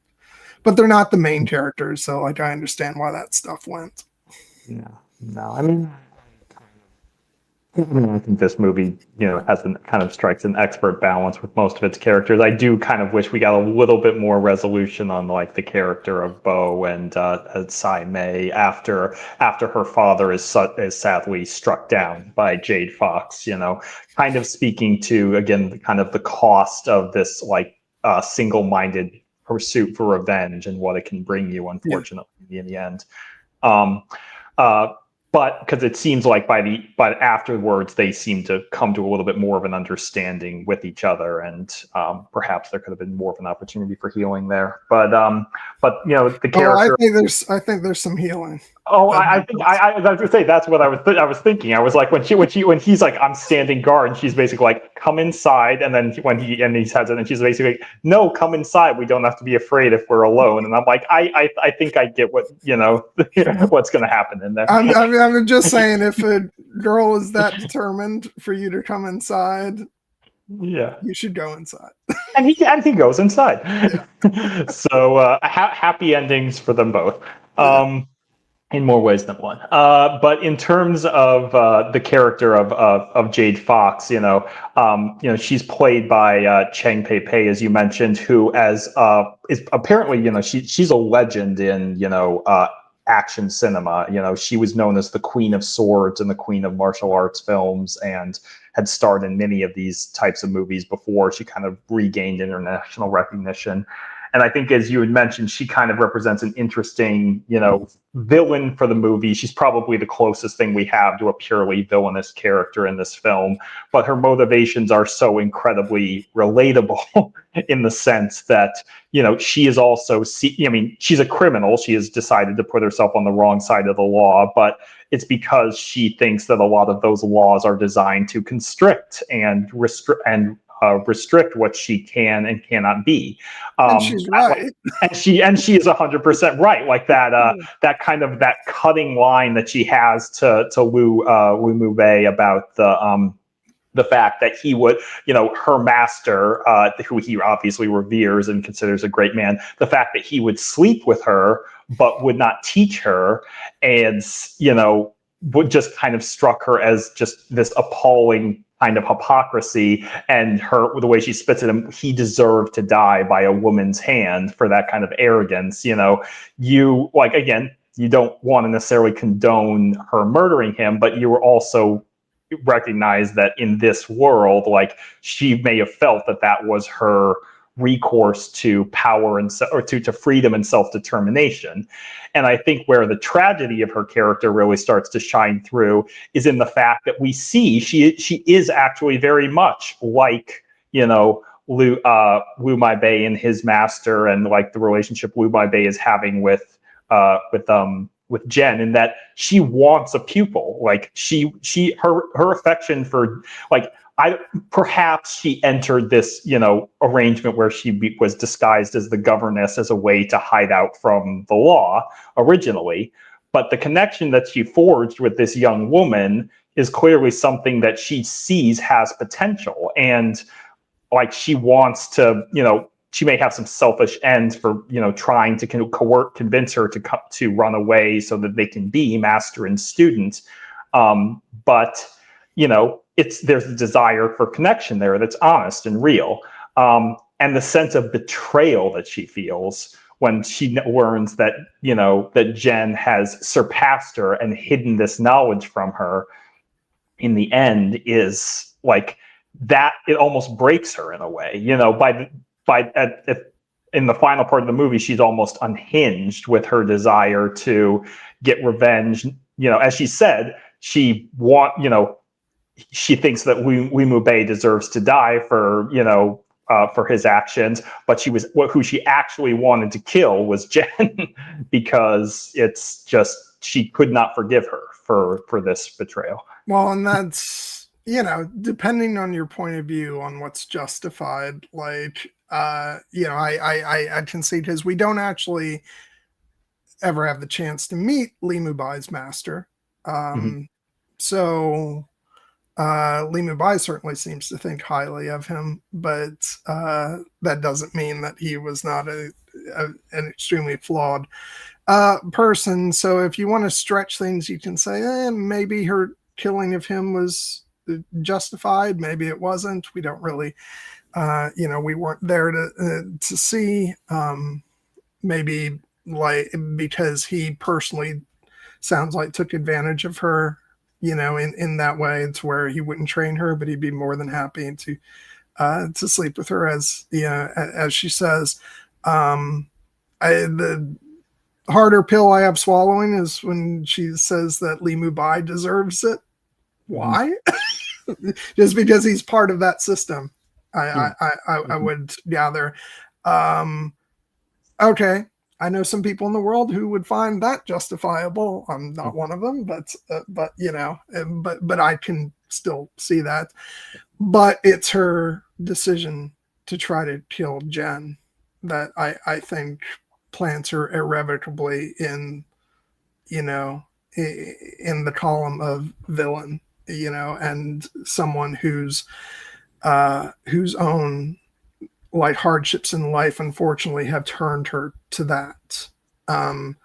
It's the whole Magneto thing. It's things have happened to you, you're justified in your anger, but at what point do you cross the line into doing truly villainous things? And so I think it's the fact that she actually tries to kill Jen, that for me is like, even if you could excuse everything else she does, that for me is like a bridge too far. And so I look at her as, unfortunately, the cautionary tale of that's actually what Li Mubai is trying to save Jen from, of letting that pain and that, you know, that anger,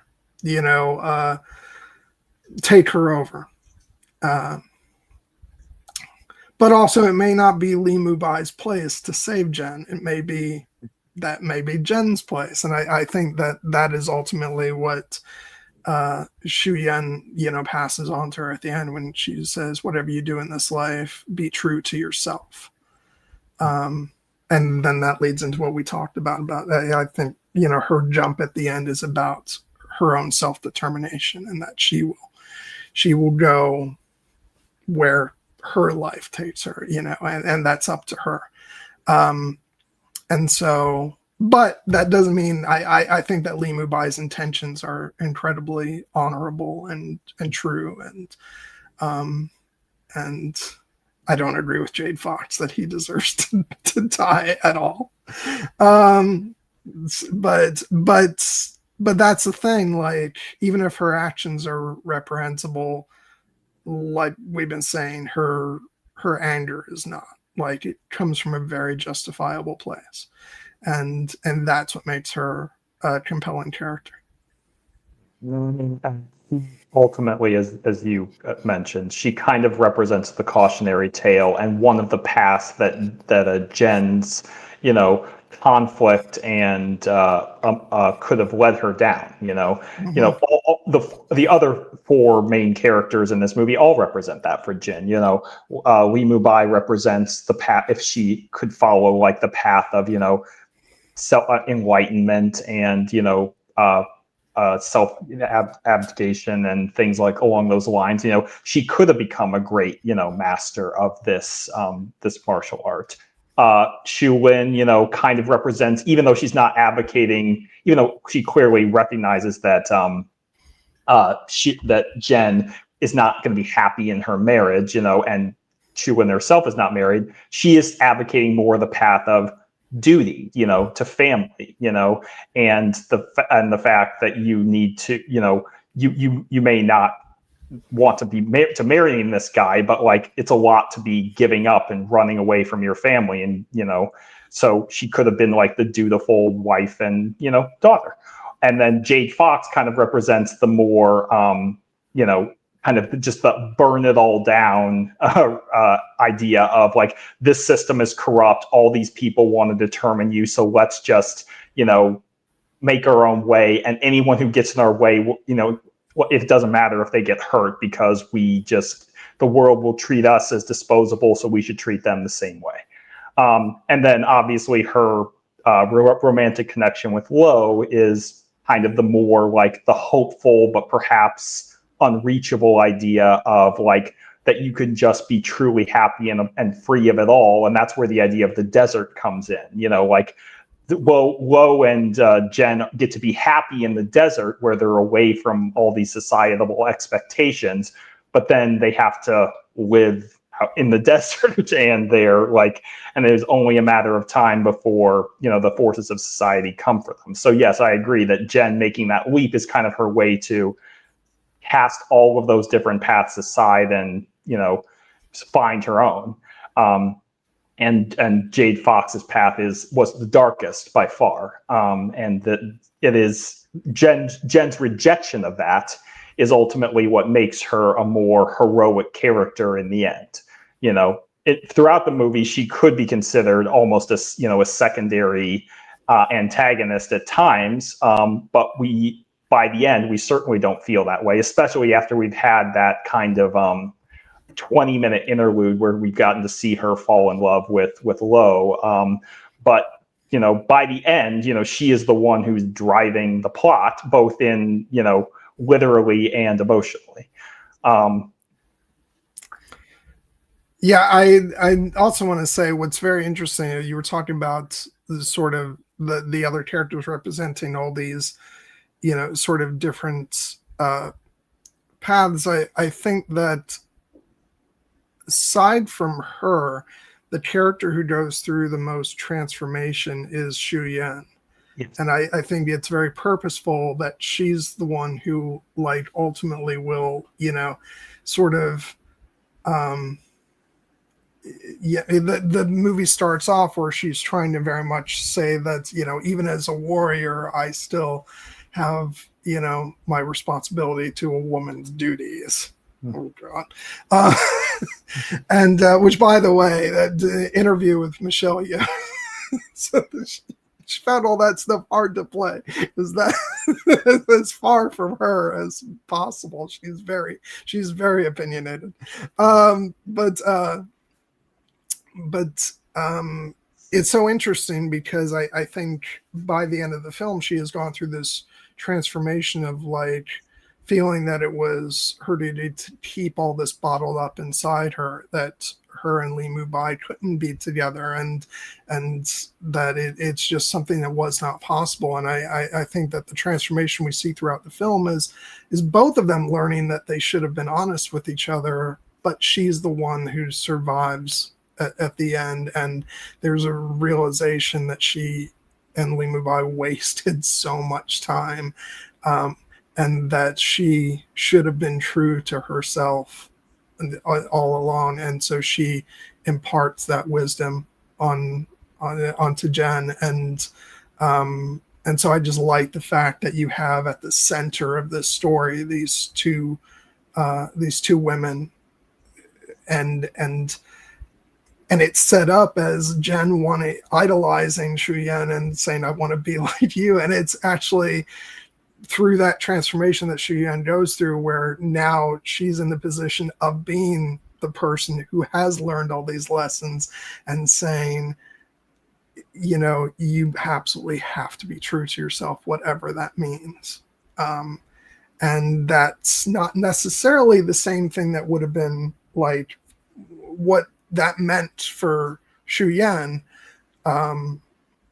Maybe it is, maybe it's not, but it's important to her that she imparts that on her, so that whatever she says, whatever you do in this life, be true to yourself. And so I just like the fact that ultimately this movie really does feel like the story of these two women going through this journey, and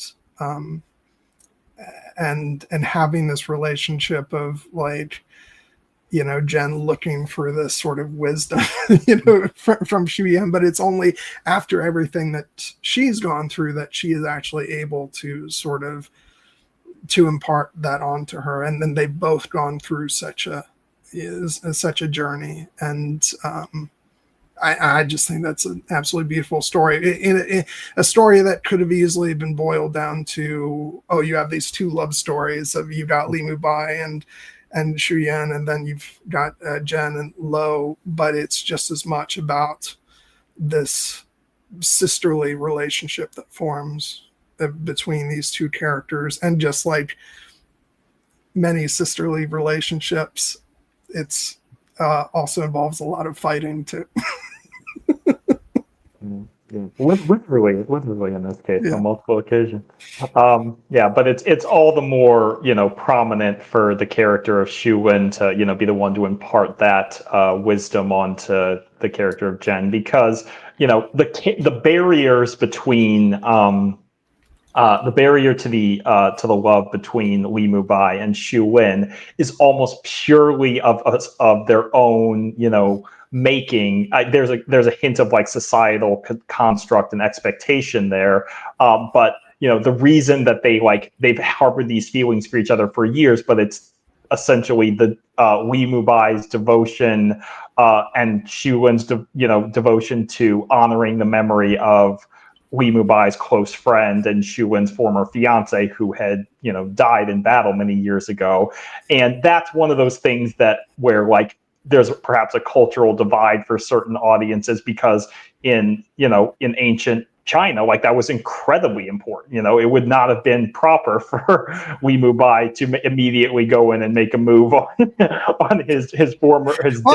I think even that's understood. Yeah, yeah, over here. I mean, even now, but in this case, it was like almost like the idea that she couldn't have anybody else, not just Yeah. him. It's like she had to devote herself to his memory, essentially, and but I think it's telling that even in this this time period, like all the other characters kind of know that like you're being a little ridiculous, again, to go back to Cersei's things, where basically everyone's like, from the second they walk into his room, everyone's like, oh, these two love each other. These two, like these, and like when the servant girl runs in and tells Xu Yin, like the Li Mu Bai is back, and like very knowingly, and she's like very proper, but you can tell she's like, oh my god, oh my god, oh my god. Well, I love later when she returns to the headquarters and she says, Li Mu Bai will be staying with us tonight, and the servant lady is like, Yeah, like, and isn't that like one of the most heartbreaking things yeah, about this? Is like if they had had one more night, yeah. what would have happened that night? Of course, And so, like all great tragedies, death comes before they like the most they ever got to do was hold hands earlier that day, and like that's just so fucking cruel. yeah. No, and it's yeah, it's again that it's what gives the final emotional scene its power. But in our modern context, we're literally doing the just kiss, Yeah. thing throughout the movie. But again, the reason it relates to Jen is because the barriers between Jen and her love Lo they're far more substantial. They are, there's a caste barrier. There is the fact that her father is the governor of this province, and he is, an outlaw. And so, like, there was no universe in which it was ever going to be considered acceptable for them to not only fall in love, but to even like speak. It just happened that they find that he attacked her caravan and she ran into the desert after him because he stole her comb, and they were out in the. But they still got little bow chicka bow wow. They did. They had more than a little. I think it's implied they were out in the desert for a while. Oh yeah. And so yes, it was. So obviously, this is what we find. So they did get to have that moment in time, and it just becomes almost more like it kind of is your perspective. Is it more tragic to have loved and lost, or to have never, not never loved at all, but to have never gotten to express that love? Well, no. Like I think it's beyond cruel that like it's not just that they never got to be together, but that it was going to happen that night. Yeah. Like they should have gotten just the one night. They should have. That's just cruel. I'm trying to think of. There was another. I feel like it's another stream we did where it was something similar to this, where the couple never got to be together in that way. We were just like, that fucking sucks. There's plenty of those stories. But yeah, so I don't know. Like, yeah, it's very, very great. They like in his dying moments, they get to fully profess their love for each other. But come on, just let him have one time. That was not the opportunity, though. But yeah, no, that's so sad for me, and so at least Jen and Lo get plenty of that kind of time together. Yeah, out in the desert, under the stars, in the hot tub, in the cave. Yeah. They have the memories to sustain them, at least. Yeah. Even I'm sure it happened again at Wudon, Mm-hmm. So yeah, they had a little farewell time.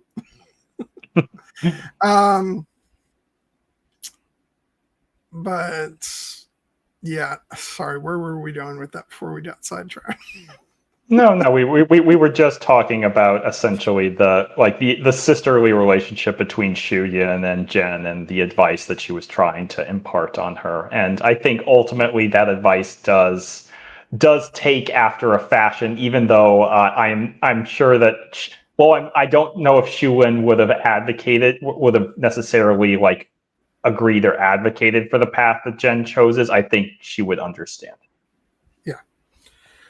And this for me is at the end of the day why I don't think I can jump on board with the idea that Jen jumps to her death, because I just feel like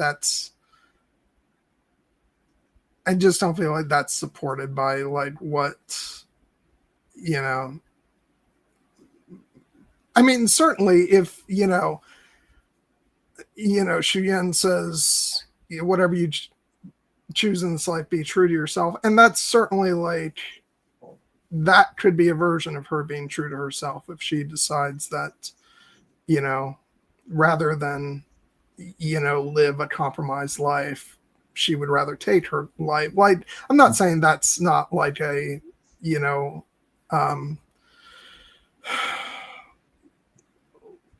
what's the word I was looking for?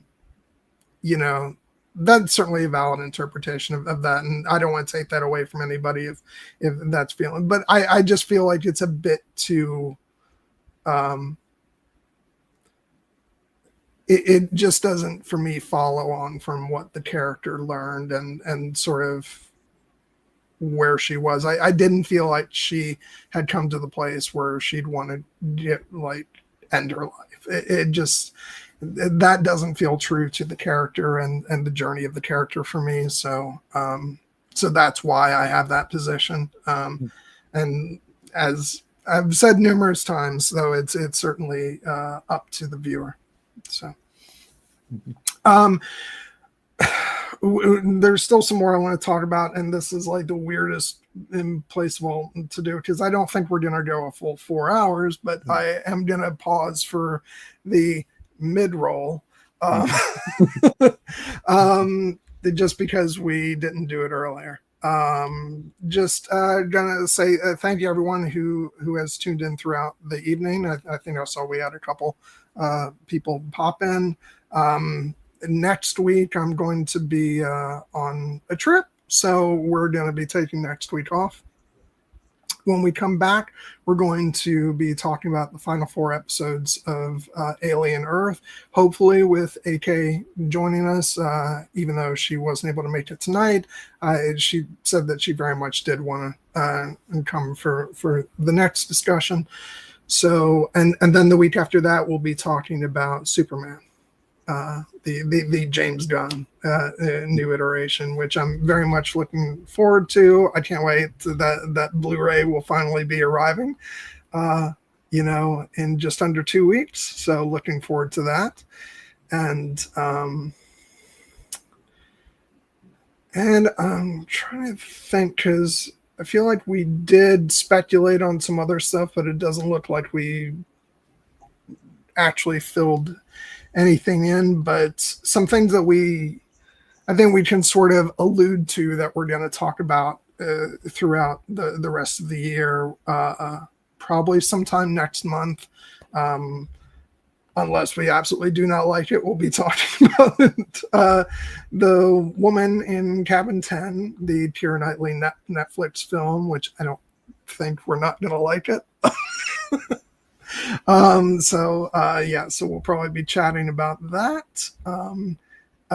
Come November, we're going to be doing our Pride and Prejudice month, which I have great news on that front, because even though it has not yet been officially announced, word has come through certain channels that in late November, we are going to be getting a 4K Ultra HD physical media release of Joe Wright's Pride and Prejudice. So I'm very excited about that. It's going to come just after our anniversary stream. Like, of course. But oh no, I'm gonna have to watch it again. Darn.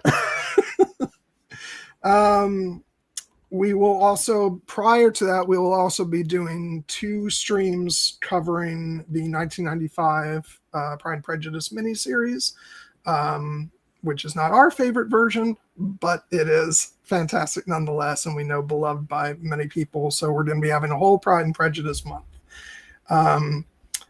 And then come December, we will be doing it'll be our final stream of the year. When we get there, we're going to be doing a 10th anniversary discussion or celebration of Star Wars The Force Awakens, which then come the new year will lead into our discussions of the rest of the sequel trilogy, The Last Jedi and The Rise of Skywalker. So, but I'm especially looking forward to celebrating the 10 years of The Force Awakens, because like that just brings a big smile to my face just remembering, when that film came out, and like it was before things really started to go to hell, and like everybody was happy and cheerful to have Star Wars back on the big screen.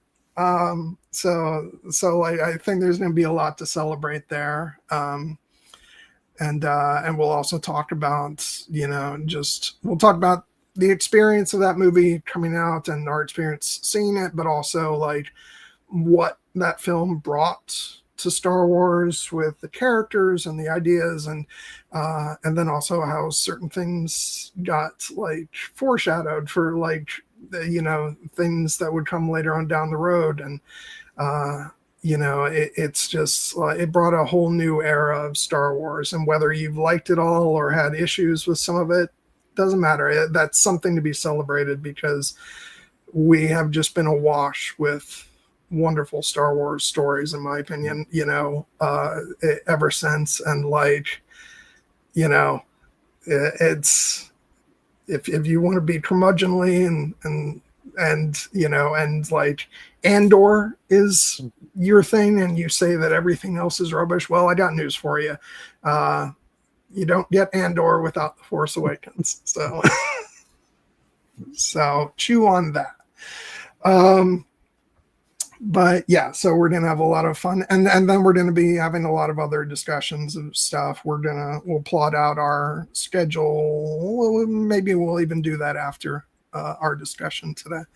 But yeah, so lots of fun stuff. I can't believe we're getting so close to our Pride and Prejudice month. It just seems like we've been planning that for so long, and so much to the point where I almost like ruined everything and jumped the gun and had us talk about it last year. And then then you were like, yeah, we're close to the 20th. Gwen, let's just hold on for that. And hold the line. Yeah. And so looking forward to that. And yeah, we're gonna have a lot of fun finishing out the year. We're not getting to cover nearly the number of like movies that are celebrating their anniversaries that we wanted to, because we had we had some big ambitions for things, and we just ran out of time. So yeah. For most of the anniversaries, I think we've done like 10 or 15 of them already this year. It just turns out there were a lot of good movies that came out in the year 2000, 2005, and 2015. We haven't really done any 15th anniversaries, so the 2 movies of 2010 have had to wait. But guess what? We can just talk about them as a non-anniversary stream whenever we want. Yeah, exactly. Yeah, God, there's some other. I'm just looking at these, lists of stuff. I don't know. We may have to like squeeze in one of these 15th anniversary ones. I'm looking here, and like we got like both Inception and True Grit as possibilities to fill that space. So we got some time to squeeze one of those in. So couple of weeks that are not yet accounted for. So we'll let you know specific dates once we have all that hammered out. But for now, the only specific dates that are set in stone are the week following next weekend, September 28th, the final 4 episodes of Alien Earth, and then October 5th, Superman. Yeah.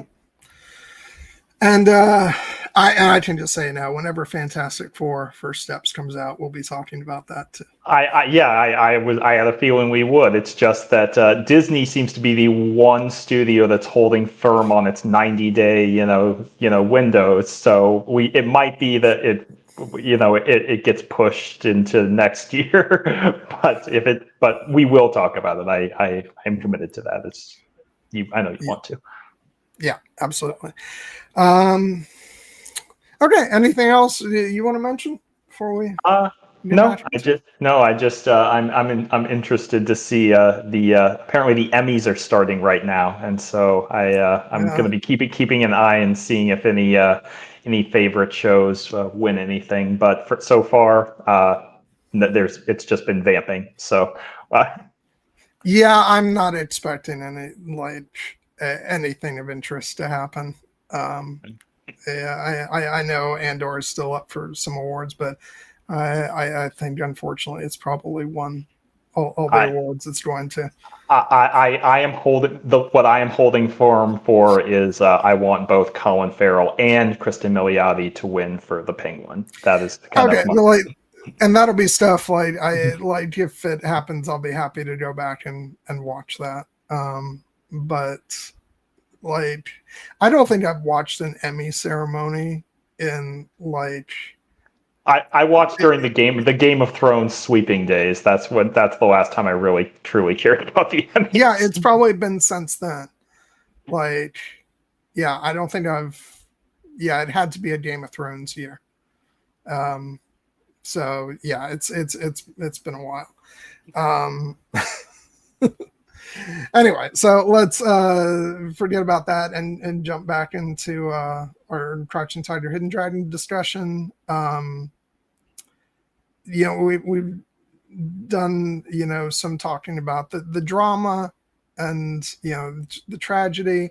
I really want to dive into the action sequences because I know what separates this movie from most of the wuxia films is it's sort of focus on the drama, but part of why the genre is so fun and why so much of this movie is so fun is the kick-ass action sequences. Yeah. So I don't want to not talk about them. We alluded to that early scene, with the drum music in the background and the fight between Jen and Shu Yun, and for me it is one of the most iconic action sequences of any film, and the fact that we haven't mentioned him yet is a shame. I want to oh god, where's his name? I want to make sure I get it right. The action coordinator.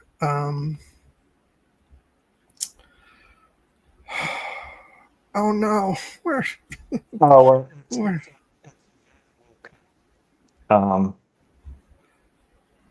I'm looking, folks. Hold on, I should have. It's Yeoh Ping is his name. If you look at the Wikipedia page. Okay. Can you say it again because you shorted out. Yuen Ping, Yuen Woping. He was also we had talked about him a couple weeks ago because he was also the coordinator on the Matrix films. Yes. So he's done a bit. Yeah, it's just obviously the action sequences just are out of this world. And I do want to look up some of his. Where did you find his name on the Wikipedia page? Just go search action choreography, and it's down at the bottom there. Okay. You might have to control F it, but Okay, here we go. Yung Wu Ping, and yeah, his he also did both yeah, Kill Bill films. I know. yeah. So he's done a bit. The Matrix, Trapped Inside Hidden Dragon, The Matrix Reloaded, The Matrix Revolutions, Kill Bill, both volumes. And the list goes on and on. And it's funny because like when this movie was coming out, there were like and the action, the choreographer of the Matrix films, and it's just so funny seeing as how the Matrix took from this genre. Yeah. Film, and the Matrix was being used to advertise for this, but like that first sequence is just so amazing, and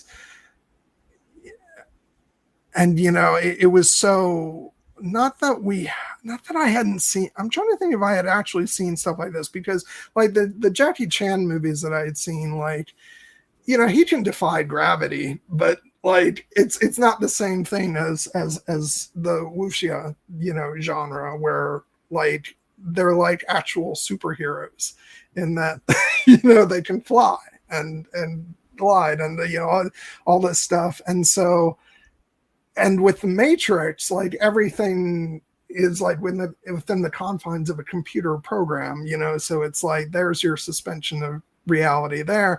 But in this, it's like, no, it's part of the actual reality of the story. And if you're familiar with the genre, then that makes complete and total sense. But for this being my first real exposure to that, I just remember being like, this is cool. And I just love the comedic beats of like really both of their big fights, but like in this one, it's like when Jen keeps going scaling up the wall and Chu Yun is like, get down. It's just so great. But yeah, it's just like I just absolutely love like all the moves and the the choreography. It's like hard to like describe the actual beats of it, but like it is like watching a superhero movie. It's watching these characters like fly through the air and then fight with swords, and like it's everything. How old was I at the time? This was 2000, so I was a good 16 years old. Which I alluded to the fact that I was immature earlier. Apparently, I was I was more immature than my age would lead you to believe I should have been. But yeah, it's just for someone who had gone wild for the stuff that we had seen in The Matrix the year before this, but to see it in this context, and especially the fact that I'm trying to think, was I still in martial arts at this time? I'm pretty sure that yes, I was. I was still in karate. I was probably I think I had gotten my black belt by this point, which between you and me is when the fun stops. But so I had been into martial arts for years, so I had loved all that stuff. Like I grew up loving like Power Rangers and Teenage Mutant Ninja Turtles, and and then going on to watch like the Jackie Chan films and all that stuff. I was just like, and then that stuff inspired me to get to actually be in martial arts, and so like it was so much my world, and so and I'll be honest, like this felt more authentic to me than like the stuff in the Matrix, because it's like it has great choreography, don't get me wrong, but like when it's a bunch of Americans, like, and not all Americans, but like more,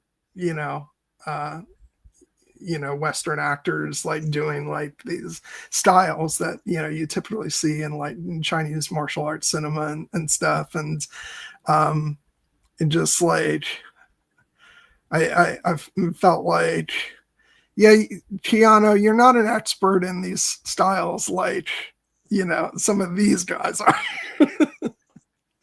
And not that all of these actors had done it before, but I think it's the context. It feels more true in a way. And yeah, it's like, it's sort of the same thing like when I watch Mortal Kombat and Johnny Cage is supposed to be like one of the best martial artists in the world. And then, sorry, Lyndon Ashby, I love you. You're great as Johnny Cage, but I'm like, it's a little rough around the edges. So like this just felt like a whole nother level of like, man, if I thought the Matrix was cool and the stuff they were doing there, this just took to a whole nother level. And yeah, I was blown away just by the choreography and the moves and it was everything that I sort of just loved about just the genre and doing it all, and it's like there's definitely a sort of wish fulfillment watching this stuff, because as someone who like studies martial arts, you kind of dream about doing the kind of stuff that you see on display in this movie, and you're like, no, that you wouldn't be able to do that even if you were like one of the greatest martial artists in the world. But yeah, it's just it was so much fun, and like I said, the music for me is a big factor of this opening fight sequence, and yeah, and again, just the fact that it was Michelle Yeoh and that I was so familiar with her and getting to see her really unleash and do all these awesome moves and stuff, and that was back then. Now watching it, I'm just fascinated like by not just the moves themselves, but like the costume design, what the characters are wearing, and the set design, and the way everything works together. It's just like a really great action sequence. And like, this is not even talking about their later fight, which we'll get to in a second, but like, it's just, I remember watching this and just being like, oh my God, this is so cool. Now, this is a movie where it really puts the art into the martial arts aspect of the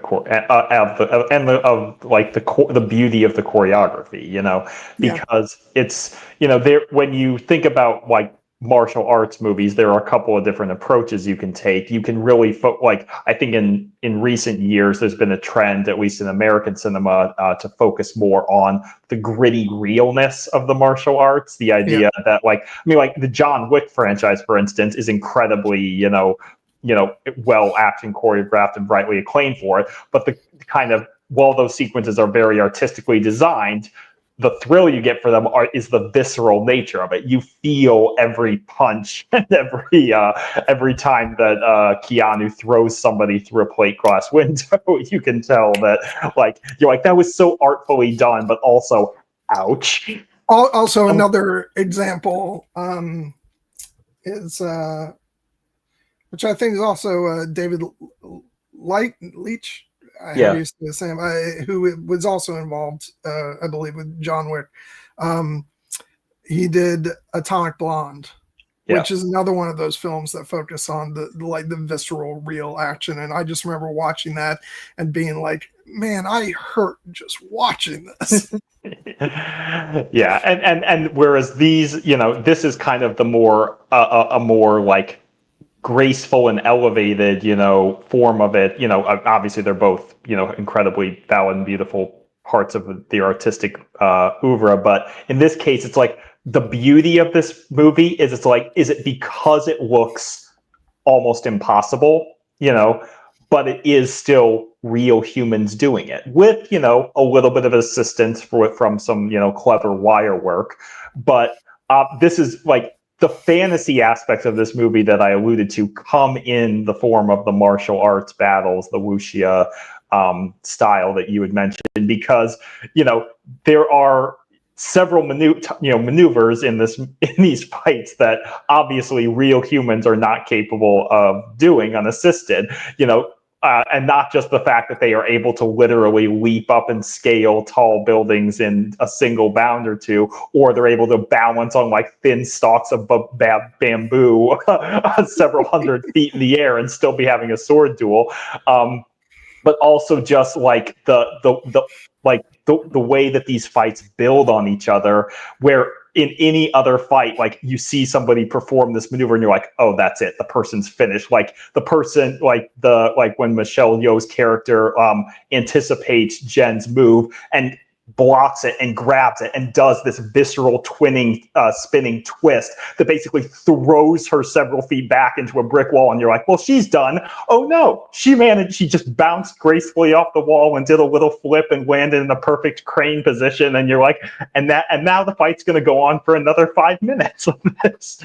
And well, that's what's so great, is because like the suspension of disbelief and the violation of the rules of gravity and stuff, or the laws of physics, or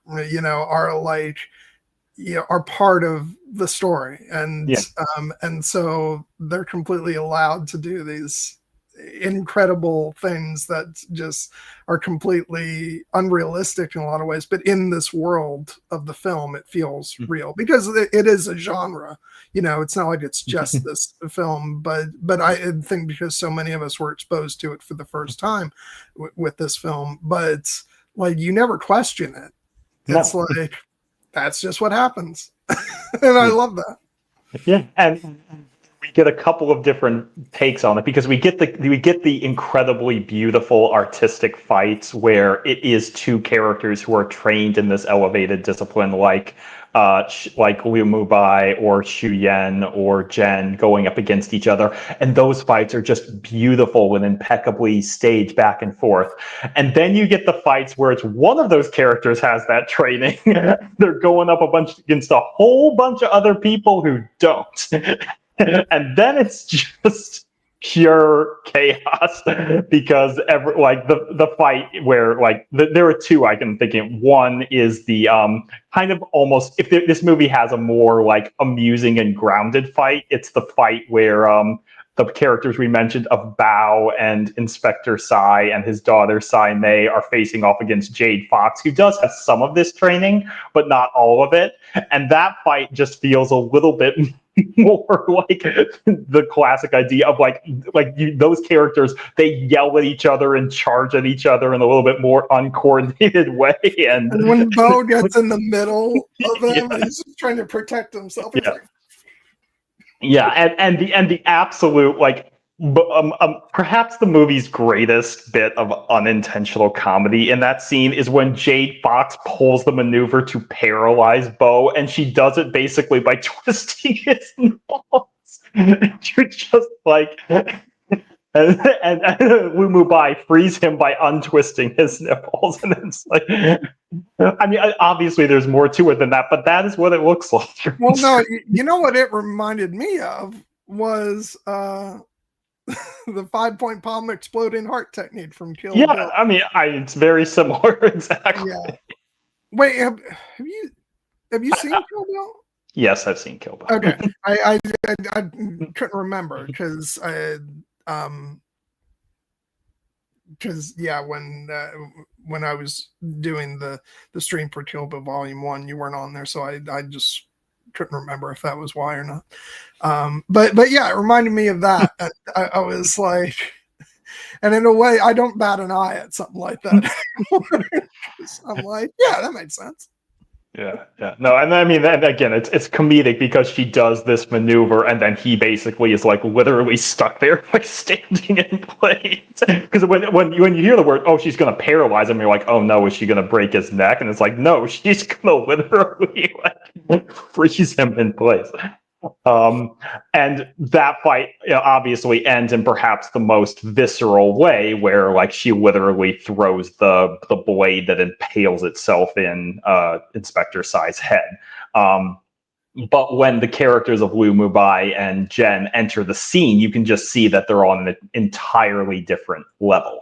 And the other fights that Jin has in this movie, like when she's taking, as a kind of a rougher, more untrained,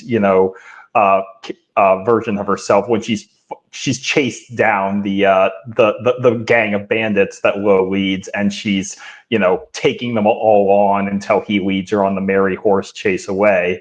And then obviously the kind of the signature sequence in the restaurant where she just gets to go ham on literally like dozens of these guys. and that is obviously like just it's meant to be a showcase for her, but it's also just showing that like, yes, these people essentially are literally the superheroes of this world. And she kept saying I was Gao's brother, who's Gao, her fiance. I'm glad you mentioned that, because if you did, I was going to call that out in terms of great comedic lines. Oh god, yeah. That's great, because that scene really reminded me of even though there's still more fantasy because she is still in that style, and so she's flying all. That reminded me more of like a comedic action scene that you'd see in like a Jackie Chan movie. Just because there is a lot of inherent comedy in it, because all these big guys who think think they're going to teach her a lesson, and oh no, you guys are wildly outmatched. You have no idea. I loved that, because and that's what's great about the movie, is it's got like this wonderful balance of like deep drama, but also sort of lighthearted action comedy as well. That's why, again, that fight between Jade Fox, Bo, the police inspector, and his daughter, has some comedic tones to it, but then of course it gets deathly serious when the police inspector is gets that blade lodged in his head.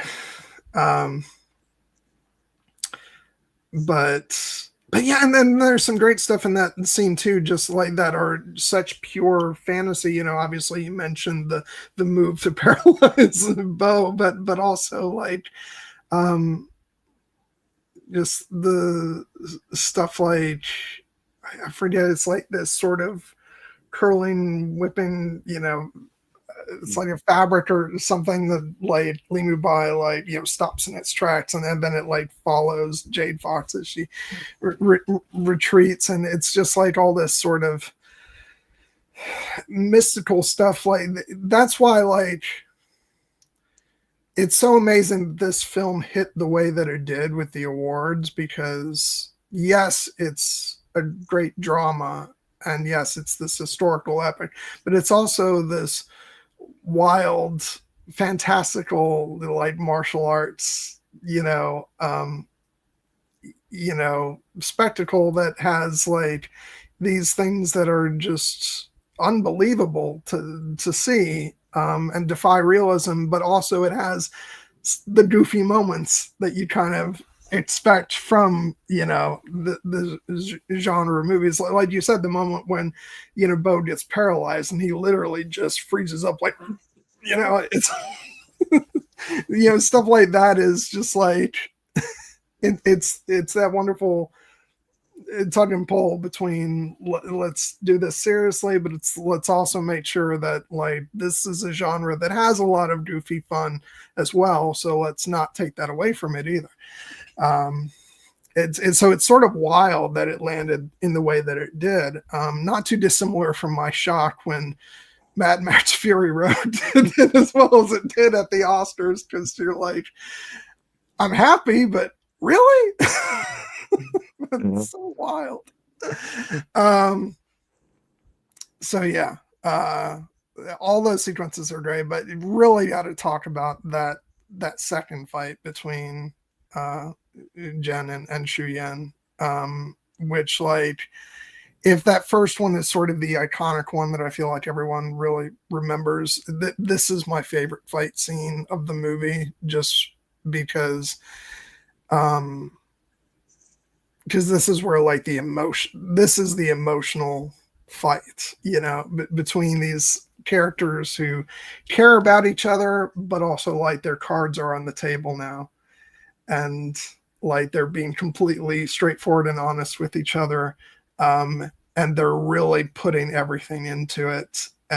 But then also there's still some funny moments, like when Chu Yan goes and grabs that heavy thing and then Jen, like, backs up, but then she falls backward.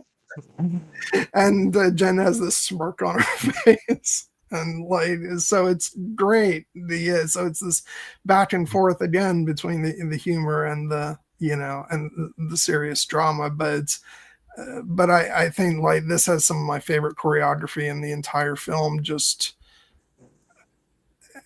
like this, like, the different stances they have, and like the camera shots, when, like, the camera shots pans all the way down the green destiny sword and comes down on Jen's, like, really determined face,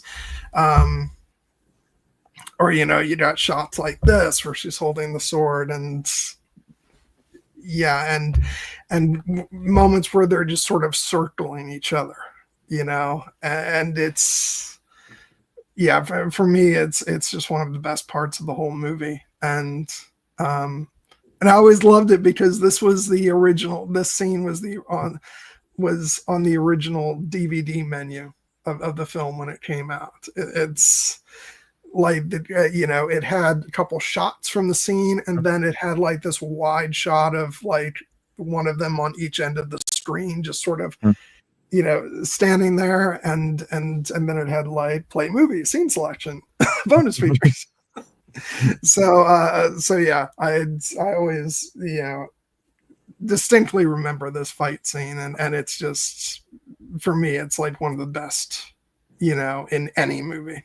So yeah, this would be time to call out this movie's Oscar-winning cinematographer, Peter Pao, who shoots the hell out of all of these fight sequences, but especially this one, as you said, because while some of the other fight sequences are kind of are a little bit, they traverse multiple locations, and that's part of their beauty and their choreography. In this case, the fight scene is much more, as what we think of traditionally, confined, because the two characters are in this kind of sparring dojo area, and they can't be, they're still incredibly acrobatic, but they can't really escape, so they're kind of locked into this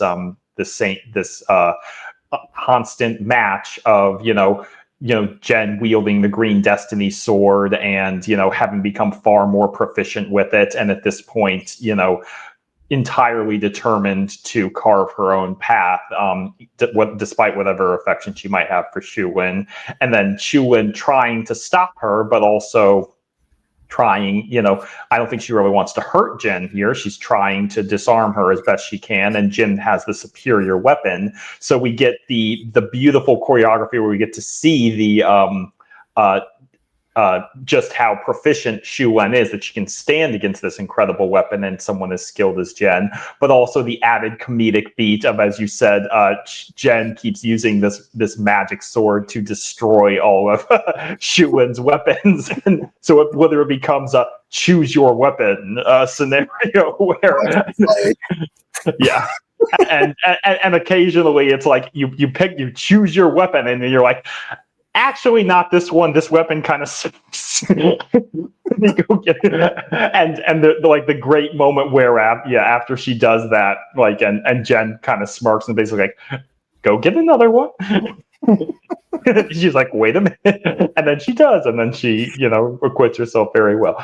But yeah, it's like there's a beautiful balance between, you know, wide shots so we can see just how fast these characters are moving, and then the close-up reaction shots of their faces, and then the intermediate shots where we get to see just, you know, the actual technical skill of these performers as they're dueling with these weapons. And yeah, I think it's probably the movie's most, you know, like visceral scene, because it is the one where, you know, there's probably, you know, some of the other scenes, as mentioned, like some of the beauty of it comes from the fact that there's this incredibly amazing wire work, or this amazing scenery, like the bamboo, you know, canopy fight that we haven't touched on yet. But this is kind of just like, it's like all that other artifice is, you know, it's limited in this scene, and it's just two women who are going to try their best to kick each other's ass and take names. Oh God, yeah. Just love it so much. Now I'm just thinking about every time Michelle Yeoh goes for a different weapon. It is funny. Oh God. And I love the fact that and it ends on a moment where she wins. Mm-hmm. Like, but then Jen refuses to give in. She won't hand over the sword. She says, "Take it." You know, and that's where Lee Mubai comes into. I also love the that, like, you know, and in the next shot we actually see like Jen like flying up out of the building, but like I sort of love the fact that Lee Mubai arrives by, like, you hear this whooshing sound in the background, and the characters look up, and Chow Yun-fat just kind of hops down in the frame. So it's like we didn't fully see him glide down in there. It's like, it's, you know, it's a little shortcut where it's like, we've already established they can fly. We don't need to have you know, the full entrance for every single shot. Bunches somewhere. Yeah. But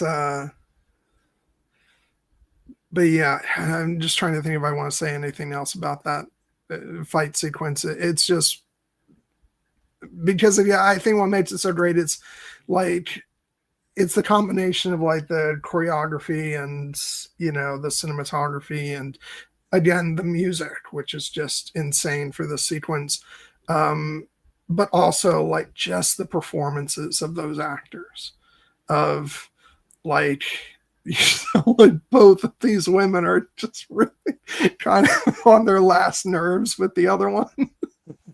And so it's like and throughout the sequence, they still, like, it's obvious they still care about each other, but it's like they're really trying to show the other one up. And like, and Chuyen is like, I'm going to teach you a lesson.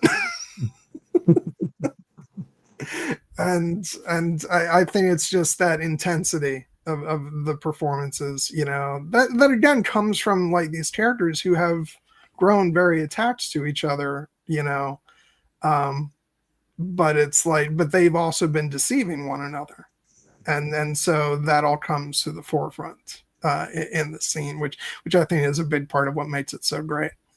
Yeah, I would agree. Yeah, and then we have the bamboo. Yeah. Fight between Lee Mubai and Jen, and like, yeah, and this is where, like, you know, obviously we've seen lots of flying around and doing all this stuff, but this is where it like really comes to the forefront with, you know, them flying through the air and then going into the trees and then like balancing on the branches, and like, yeah, I just love all this stuff. Like, it's, and I love the way it's shot, where you've also got these quiet moments where you're just on the actors' faces. I don't have the exact screenshot of this moment, but there's a moment where like it's the shots are like dissolving from one to another, and there's this one shot with like the the bamboo leaves like blowing, and Zhang Ziyi's face just sort of turns and comes into frame. You know the one I'm talking about? It's just so beautiful. And then at this, like the next shot is like Li Mu Bai like upside down, coming down, and like it all just feels so fantastical and so magical.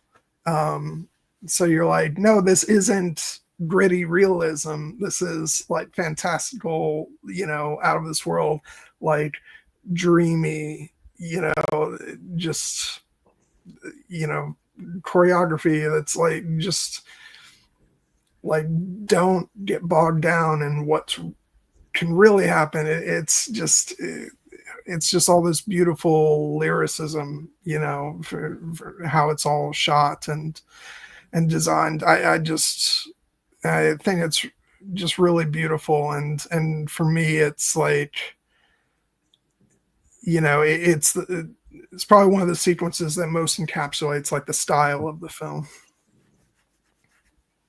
This is probably the most famous, of the movie's many action sequences, not in terms of the choreography, but just in terms of the setting of it. The fact that, because this is it is the movie's climactic action sequence, and it also is probably involves the most elaborate wire work. But as you said, it almost feels like, it feels like poetic. This is where the movie really does start to feel like it's elevated itself, not just as a a great kind of martial arts, wuxia epic, but like as like almost like mythic.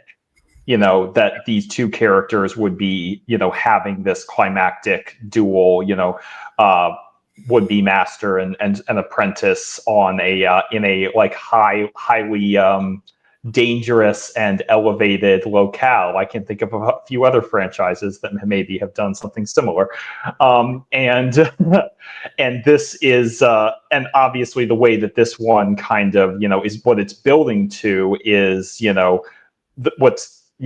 these characters are, again, they're at cross purposes, because Liu Mubai is not trying to kill Jin or make her submit. He wants her to embrace her potential. He wants to teach her, and she is tempted by that, but also rejects it as him trying to again choose her path for her. And that moment near the end of the battle where she almost tries to, win by deception, where she has the whole like, all right, I will come with you if you can take the sword from me in 3 moves. And then he takes it from her in 1. And then she's like, give it back. And then he's like, give it back, and then goes back on their and like, again, that's a reminder of just how like young she is, of the whole like the young apprentice or the young person that has like, they think they've got their parent or their older mentor all figured out, and then you're like, you can't get me here, like you can't get me up here, and then all of a sudden the parent like just gets up there and you're like, no fair. Yeah. But but obviously, it leads into the emotional climax of the story. But it's a reminder that this sequence works because it operates on like the highest possible like mythic scale, but then it also comes back down to the central conflict that we've been dealing with this entire movie, which is Jin's determination to forge her own path, and Li Mu Bai's kind of decision as to whether or not he wants to pursue his vengeance against Jade Fox, or go walk a path that might be more fulfilling, either as a master to Jen or as the lover to Xu Yan. And ultimately, the tragedy of it is that he doesn't get to make that determination because of what happens with Jade Fox, but ultimately Jen does. Yeah. I do just want to make one where you were talking about it's, this sequence being sort of the sort of the imagery of the sequence being arguably the most, famous imagery throughout the film, and even though like the actual Blu-ray case, has the like poster art that I love the most for this movie, the slipcover, on the other hand, look what it's got. and it also has on the back cover, it's got it again. So I think the studio is well aware of like the imagery that people are most familiar with the film. So but as you said, this does lead into like the big emotional climax of the film, and like what gutted me watching this today, not to sort of jump immediately to the tragedy of the sequence, but like I had forgotten that like the film teases with the possibility that Jen is going to be able to return with the antidote. Mm-hmm. And like I knew it wasn't going to work because I've seen the movie before. I know Li Mubai dies, but like, God damn it, it gets my hopes up for you. Like, no, just hold on a little longer. Yeah. And yeah, it's just, oh my God, it's so gut wrenching.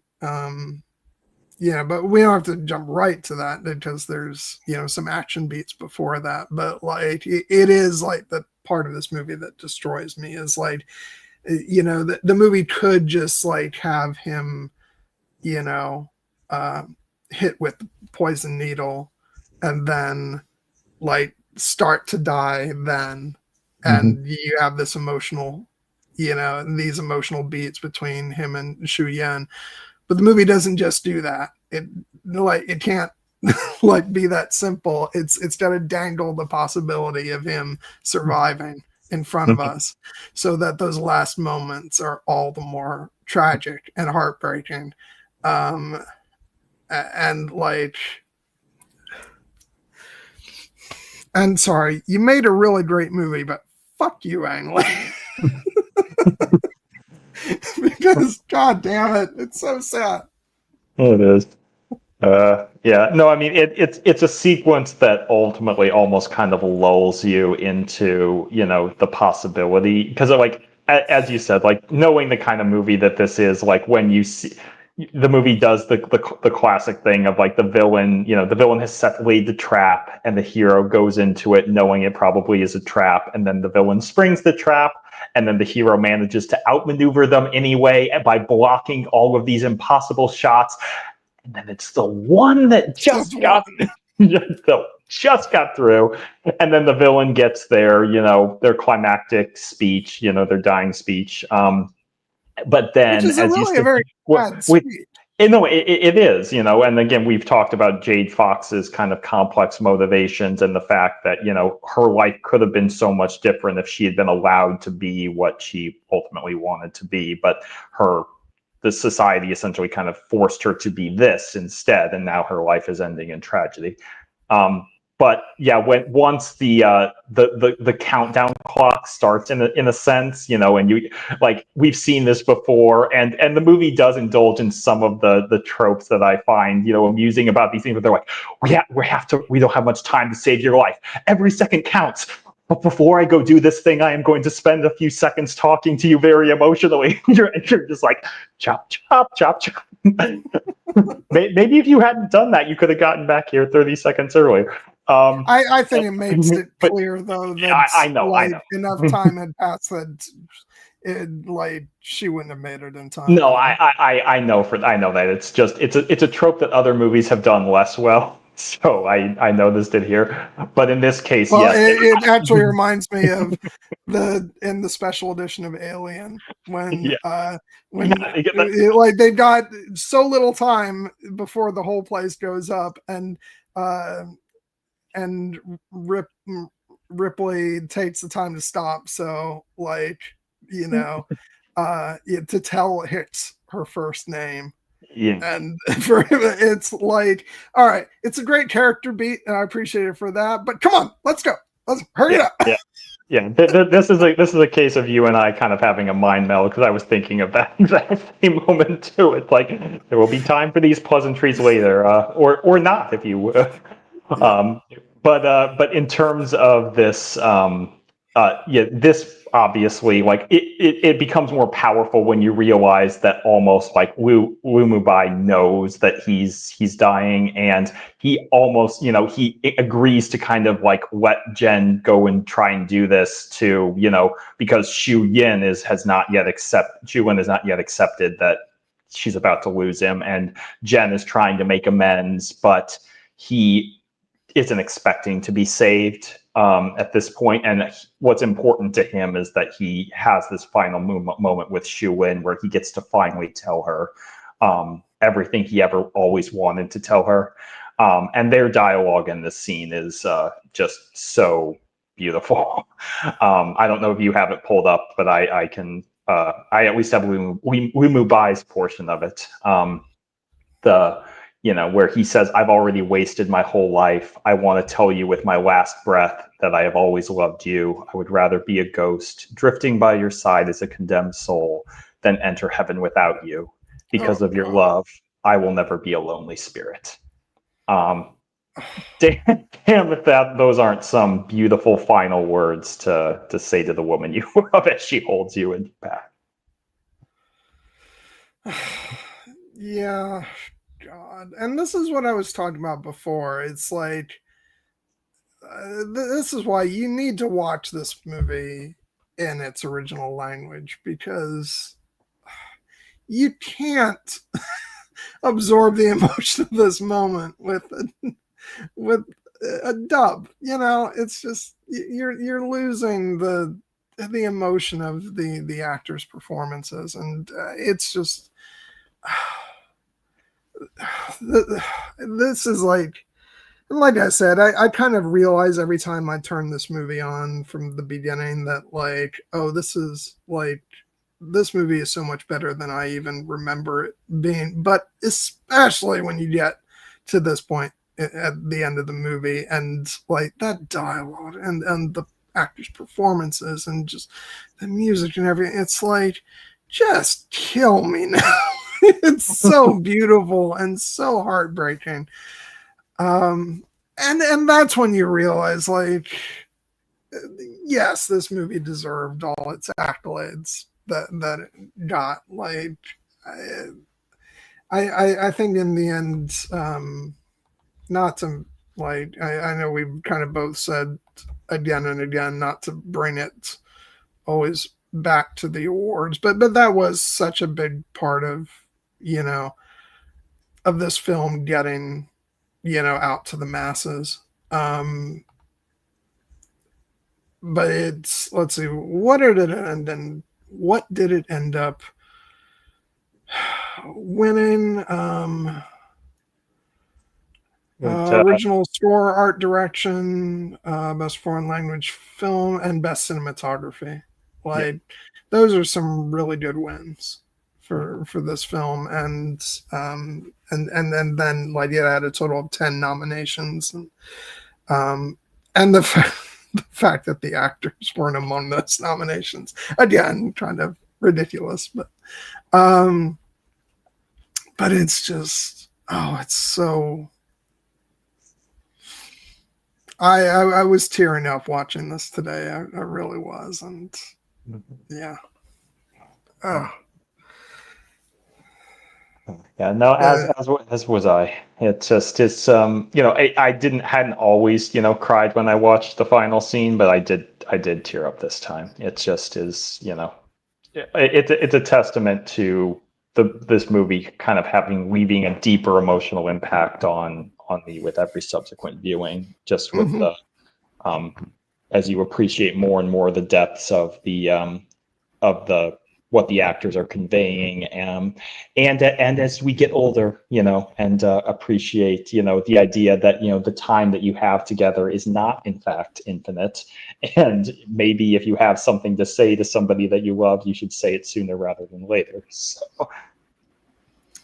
Yeah, that that notion does hit very hard for me, and yeah. Mhm.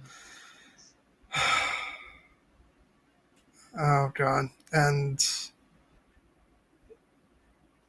yeah, and as like gut wrenching as I'd talked earlier about, oh, they should have had at least a little bit more time together to like truly address their feelings and stuff. But at the same time, it is like better late than never at all, and they have this incredibly beautiful moment here where you know he gets the words out that he wants to say, and it's oh man.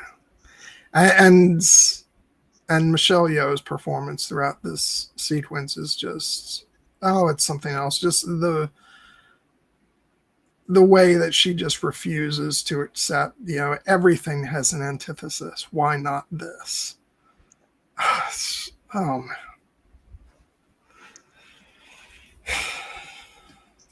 Yeah, and like I said, I'd forgotten that they dangle the antidote in front of us. So when Jen says, I know the antidote, I can put together and have it ready. I'm today. I was like, wait, what? And I was like, oh, fuck you, because I know it's not going to work. So, but yeah, and then sort of like her own heartbreak when she gets back and she realizes she's too late. The way she sinks to her knees, like that.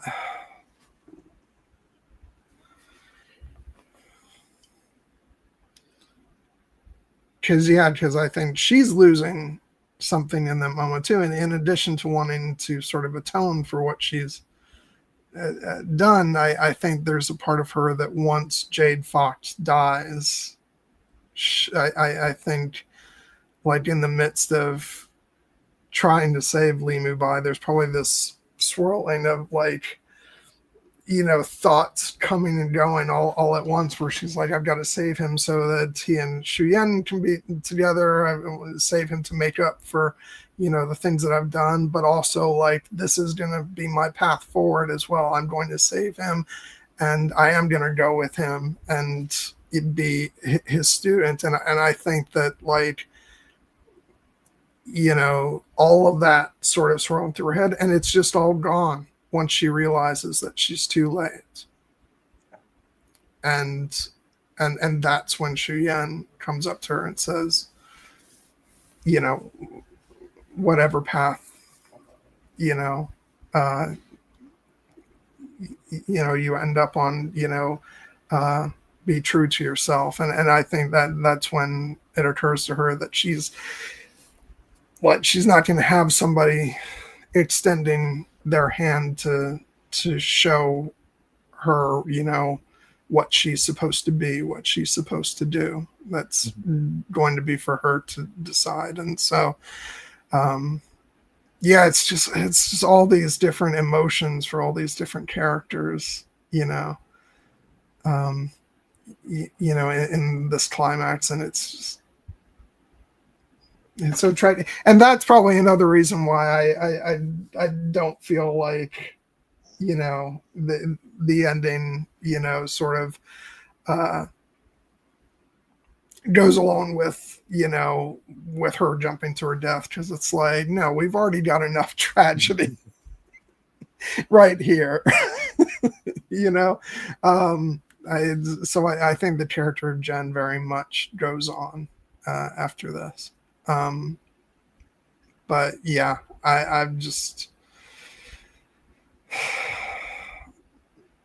I just, on the one hand, like it sucks feeling so bad or so sad at the end of the journey like this, but at the same time, like I'm really sort of glad that through all the times I've seen this movie, it's like my investment in it seems to deepen with every time I watch it, and so this, I think it hit me, this moment in the film hit me harder than it ever has before, and I suspect it'll hit me harder still the next time I watch it.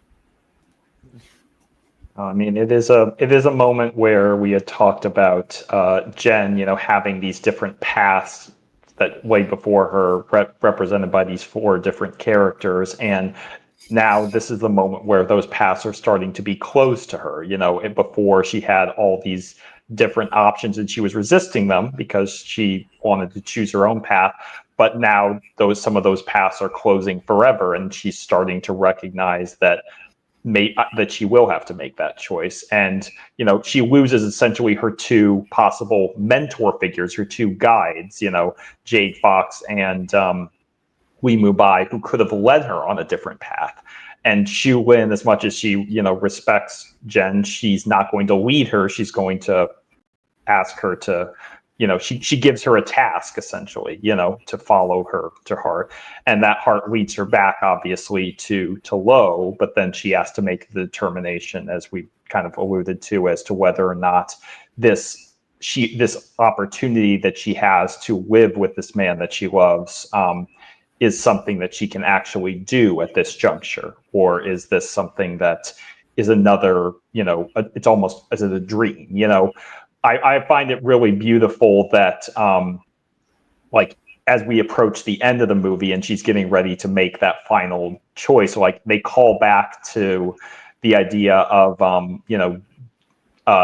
Lo had been talking about, like, looking up at the stars in the desert, and, that was, and just seeing a world of essentially infinite possibility. But now he has decided to pursue this star here on Earth in Jen.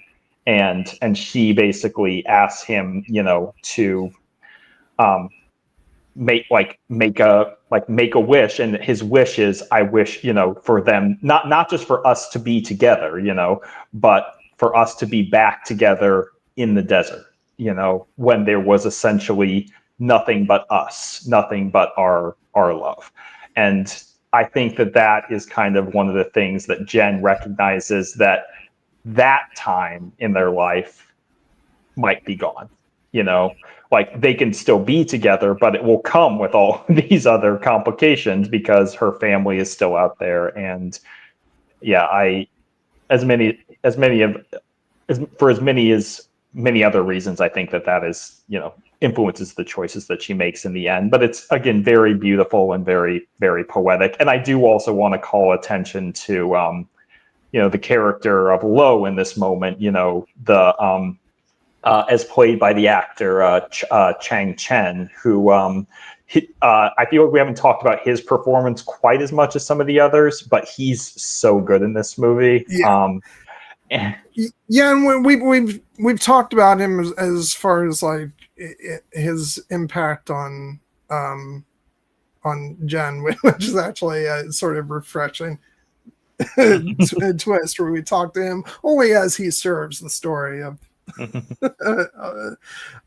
Jen. So in one sense, it's kind of nice. But on the other hand, like, yeah, he has so much. I'm trying to think of the word, like, personality and charisma. One of my favorite moments is when he says he's going to, when she's bathing and he wants to,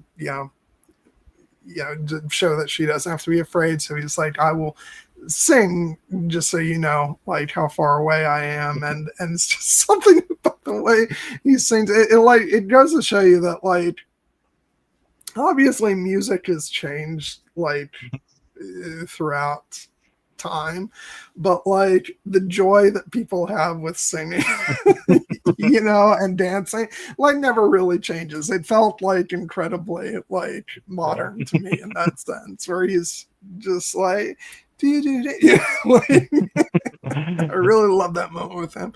And and I just love the playfulness that he brings to the character, and so that you can see to why she likes him, as much as she does. And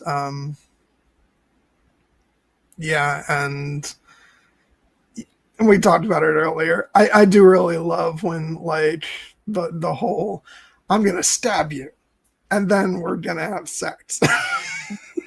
It's just like, it is that sort of, enemies to lovers trope that's so much fun, and the fact that, you know, in that moment she's like, yeah, this is gonna happen, and I just like it. There's this fiery passion between the two of them that's a lot of fun, and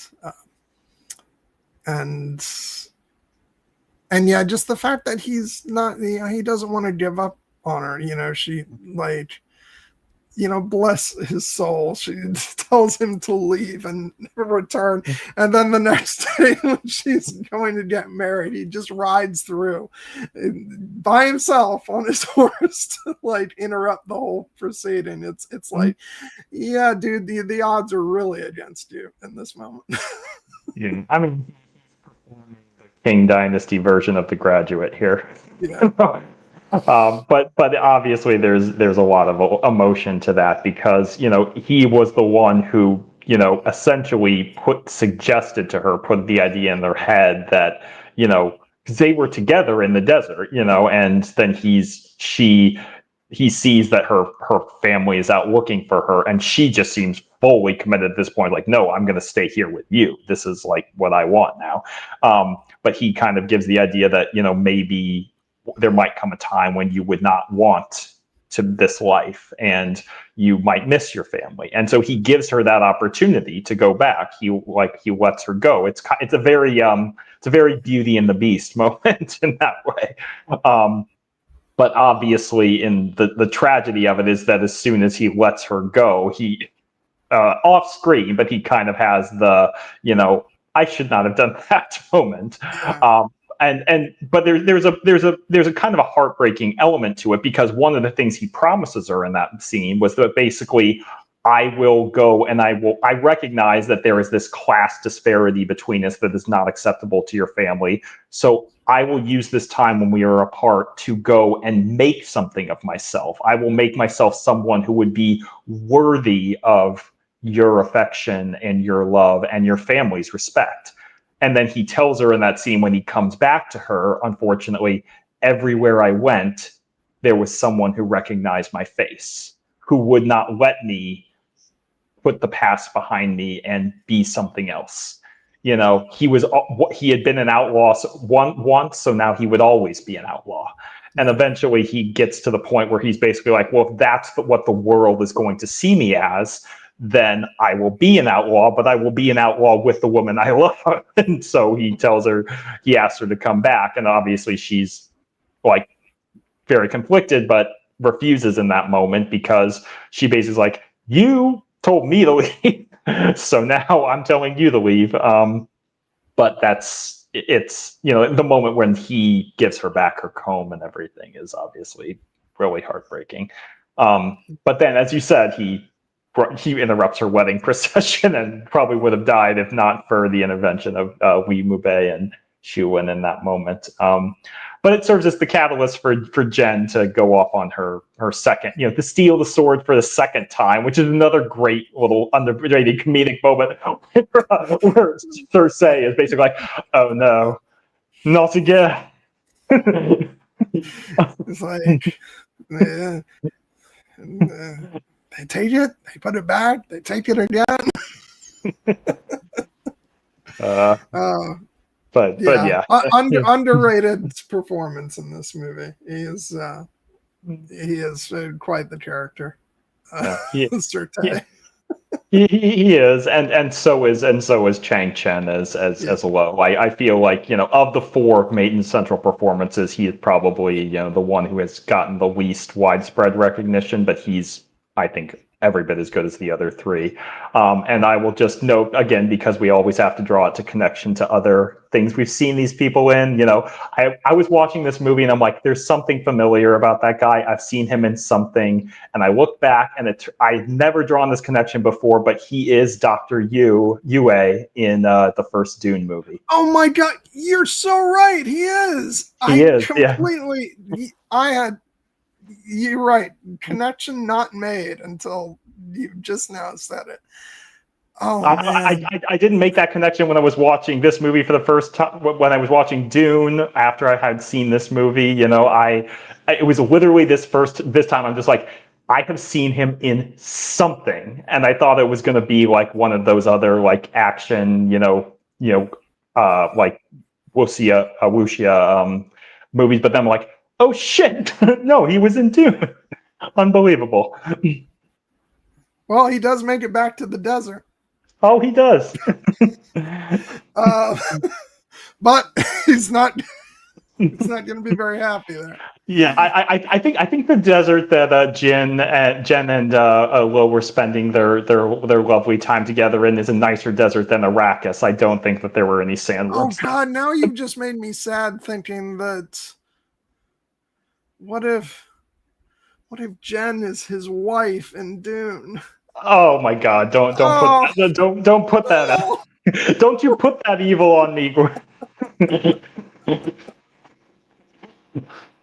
Oh, don't you put that evil on me, Ricky Bobby. Exactly. Jeez. Yeah. Oh God, now it's there. Now it won't ever. Now I'm gonna think about that every single time I watch that damn movie. No, that's awesome. I had no idea that was him. That's so great. Like, I would have loved to get even like, we've. I actually don't know if we've had that conversation on the channel because you and I haven't officially done a Dune Part 1 discussion together.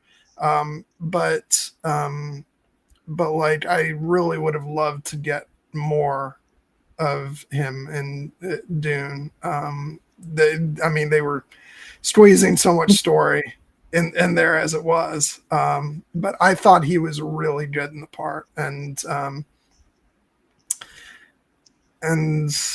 like even with this short amount of screen time, I was like, I feel sorry for this guy, and like, yeah, it sucks that he betrays the Atreides, but like you do still feel sympathy for him. So I thought like he just did a fantastic job there. But yeah, like I love the fact that now I know that it's the same actor because oh my God, he was great in that.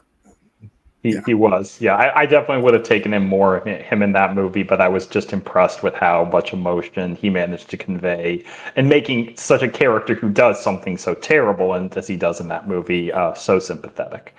Yeah. And it makes all the more sense having seen this movie. Yeah. Yeah, it does feel like, going on from what you said, it feels like he is he is one of the 4 central cast members, but it does feel like he's the one who kind of gets left out in which now makes me feel even worse that we didn't necessarily like give him like his due earlier in the stream because maybe we fell prey to it as well. But like, I think it's because he doesn't really show up until a bit later in the film. Whereas the other 3 are there pretty much from the get-go. But he is without a doubt, a member of like the core cast and yeah, deserves all the props because like I said, I think one of the greatest assets that he brings is that he just has such charm, in the role. And so you really want the 2 of them to be happy. And like a lot of times, with things like this, I do sometimes I'm like, what do you like? I'm watching this and I'm thinking with the the girl in the movie, I'm like, what do you see in this dude? But in this case, like I get it. He's charming.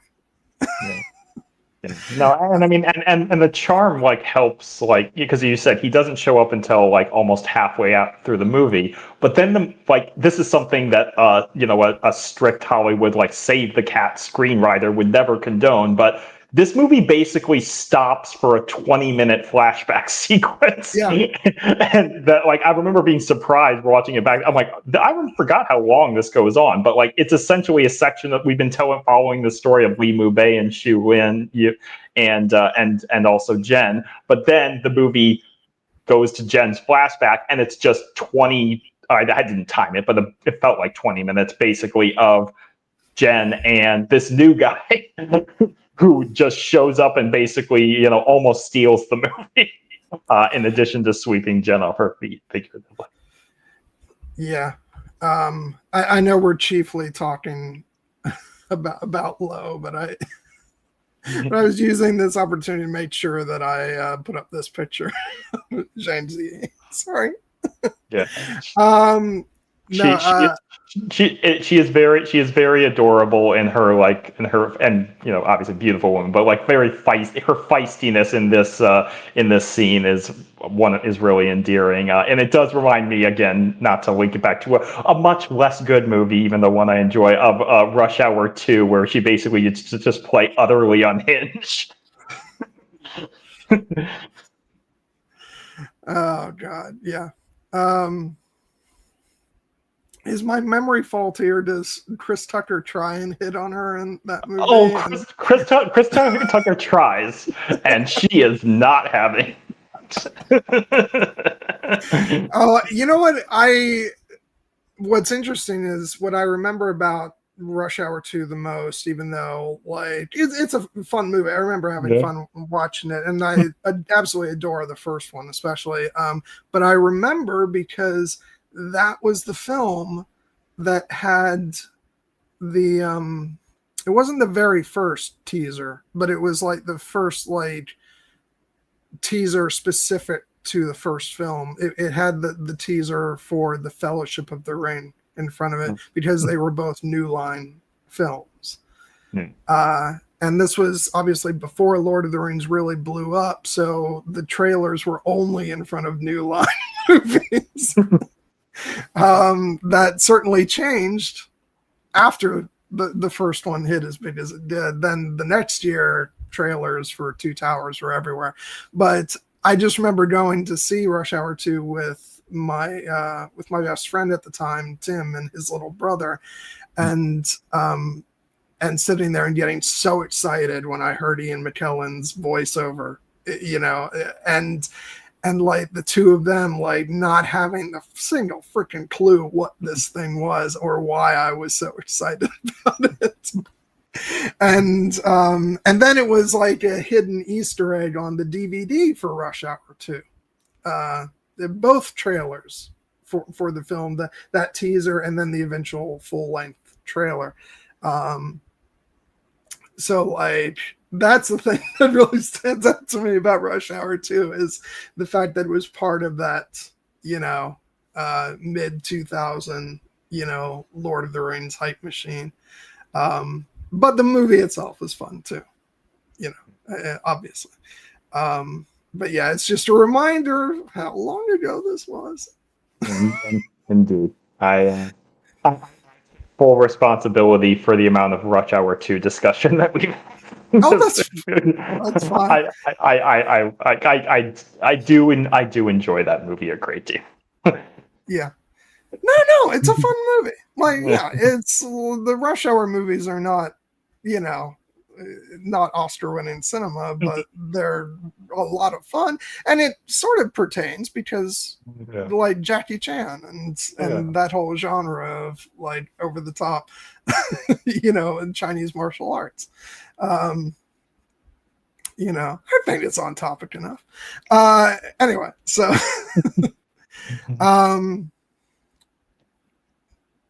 So yeah, I don't even know we're pretty much at the end of the discussion. We made it to the end. We made it back to the end of the movie after we had jumped there a little bit early, but now I think. We were talking about the actor who plays Low and the fact that he was in Dune. Yeah. So we were already like veering off. Bottom line, I think we've done our duty now. We've paid homage to that actor, and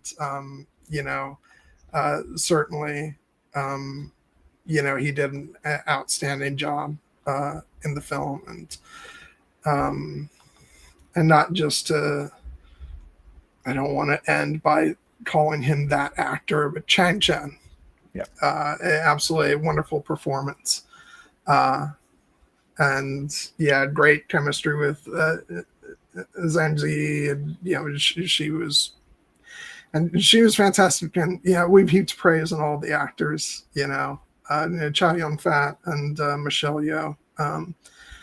Just there's a reason why this is still a classic, 25 years after the fact. And again, I can't believe it's been 25 years, because the thing that, like, and I'm nothing if not repetitive, I always use this as the reference point, but like it always cracks me up when I think about the Star Wars special edition and the fact that the original film was 20 years old when the special editions came out. And that for me felt like that's an ancient movie.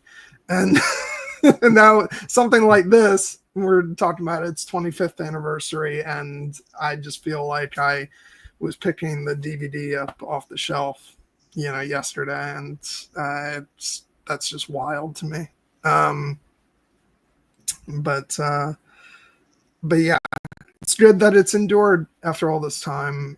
And by the way, I should say, as a fucking awesome 4K transfer on the 4K Blu-ray, this film looks outrageously stunning. So yeah, I'm just absolutely love that. Which, by the way, how did you watch it? Did you stream it? Be on digital because I bought it as on a sale a while back. It still looks great, especially on the new TV. But yeah, after like having had yet another conversation about it and watch it on it, where I'm reminded of just how great it is, I'm thinking at some point I'm going to have to get the actual physical media of this one. So well, actually, it's good that I better that than like than you watching an older Blu-ray, because if I'm not mistaken, I think there was some snafu with the subtitles on the Blu-ray, and I think it like had like it was at least partially like the subtitles were taken from like the dub, as has happened with like and same thing befell like some of the Studio Ghibli movies, from years back. And it's like you always hate it when that happens, but thankfully the streaming light or digital download version of this movie has the correct subtitles as it should be. So I'm glad for that. But yeah, I think that's about it. I mean, I think we covered pretty much everything in the film, and I just I'm really happy we got to talk about this today. I'm a bit sad that AK couldn't join us, but hopefully she will be here in 2 weeks when we talk about the remainder of Alien Earth, which, oh my god, dude, it's been really fucking good. Starting to learn what some of the other creatures do, although we're still waiting on the damn orchids. Yeah.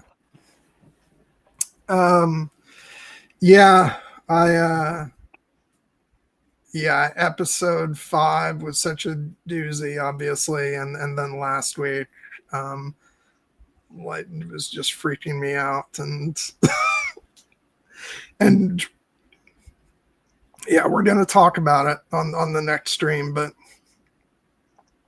like some characters doing some things that I'm really disappointed in them, and then other people where I'm like,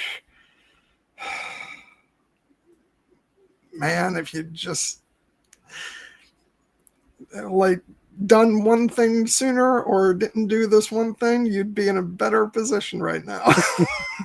So yeah, there's a lot to talk about with that, and I can't wait. That's going to be a lot of fun. Although I'm sad that when we come back for our next stream, we're going to be done with the season, and I really hope it gets renewed for season 2, because it's really damn good. Knock on wood. Yeah, and yeah, so utterly fantastic. So yeah. I think that's about it. yeah, so again, next week we're going to be off. I'm going to be at a convention here in Florida with our good friend Trish. Going to have a lot of fun doing that. Maybe I'll have some pictures when I get back. That would be nice. I'm actually trying to think if I'm going to just get her autograph or if I'm going to spring for a picture with Katie Sackhoff. So we'll see. You know, that's one off the bucket list. I'm going to say really excited to get to meet her. And it's funny, it's kind of full circle because at a convention several years ago, I actually, I realized after I bought it what a, wasn't completely a waste of money because it's still a cool thing to have, but it was rather unfulfilling was that I actually bought like an autograph picture that was of both her and Edward James Olmos from Battlestar Galactica. But then I realized, well, this isn't the same. It's like the majority of the reason why you get somebody's autograph is for the experience of meeting them. And so it's actually the only time I've ever done something like that. So I'm actually really happy to get to properly, meet her, even if it's just for a few seconds. But yeah, so looking forward to that. And honestly, just looking forward to hanging out with our buddy Trish. Because I got to see her at HereBeCon earlier this year, but looking forward to hanging out with her some more next weekend. So that it should be a lot of fun. And a whole bunch of Star Wars cast members besides Katie Sackhoff are going to be there. Most of the core cast for Star Wars Rebels is going to be there. So I'm really looking forward to that. And they're going to do a whole panel,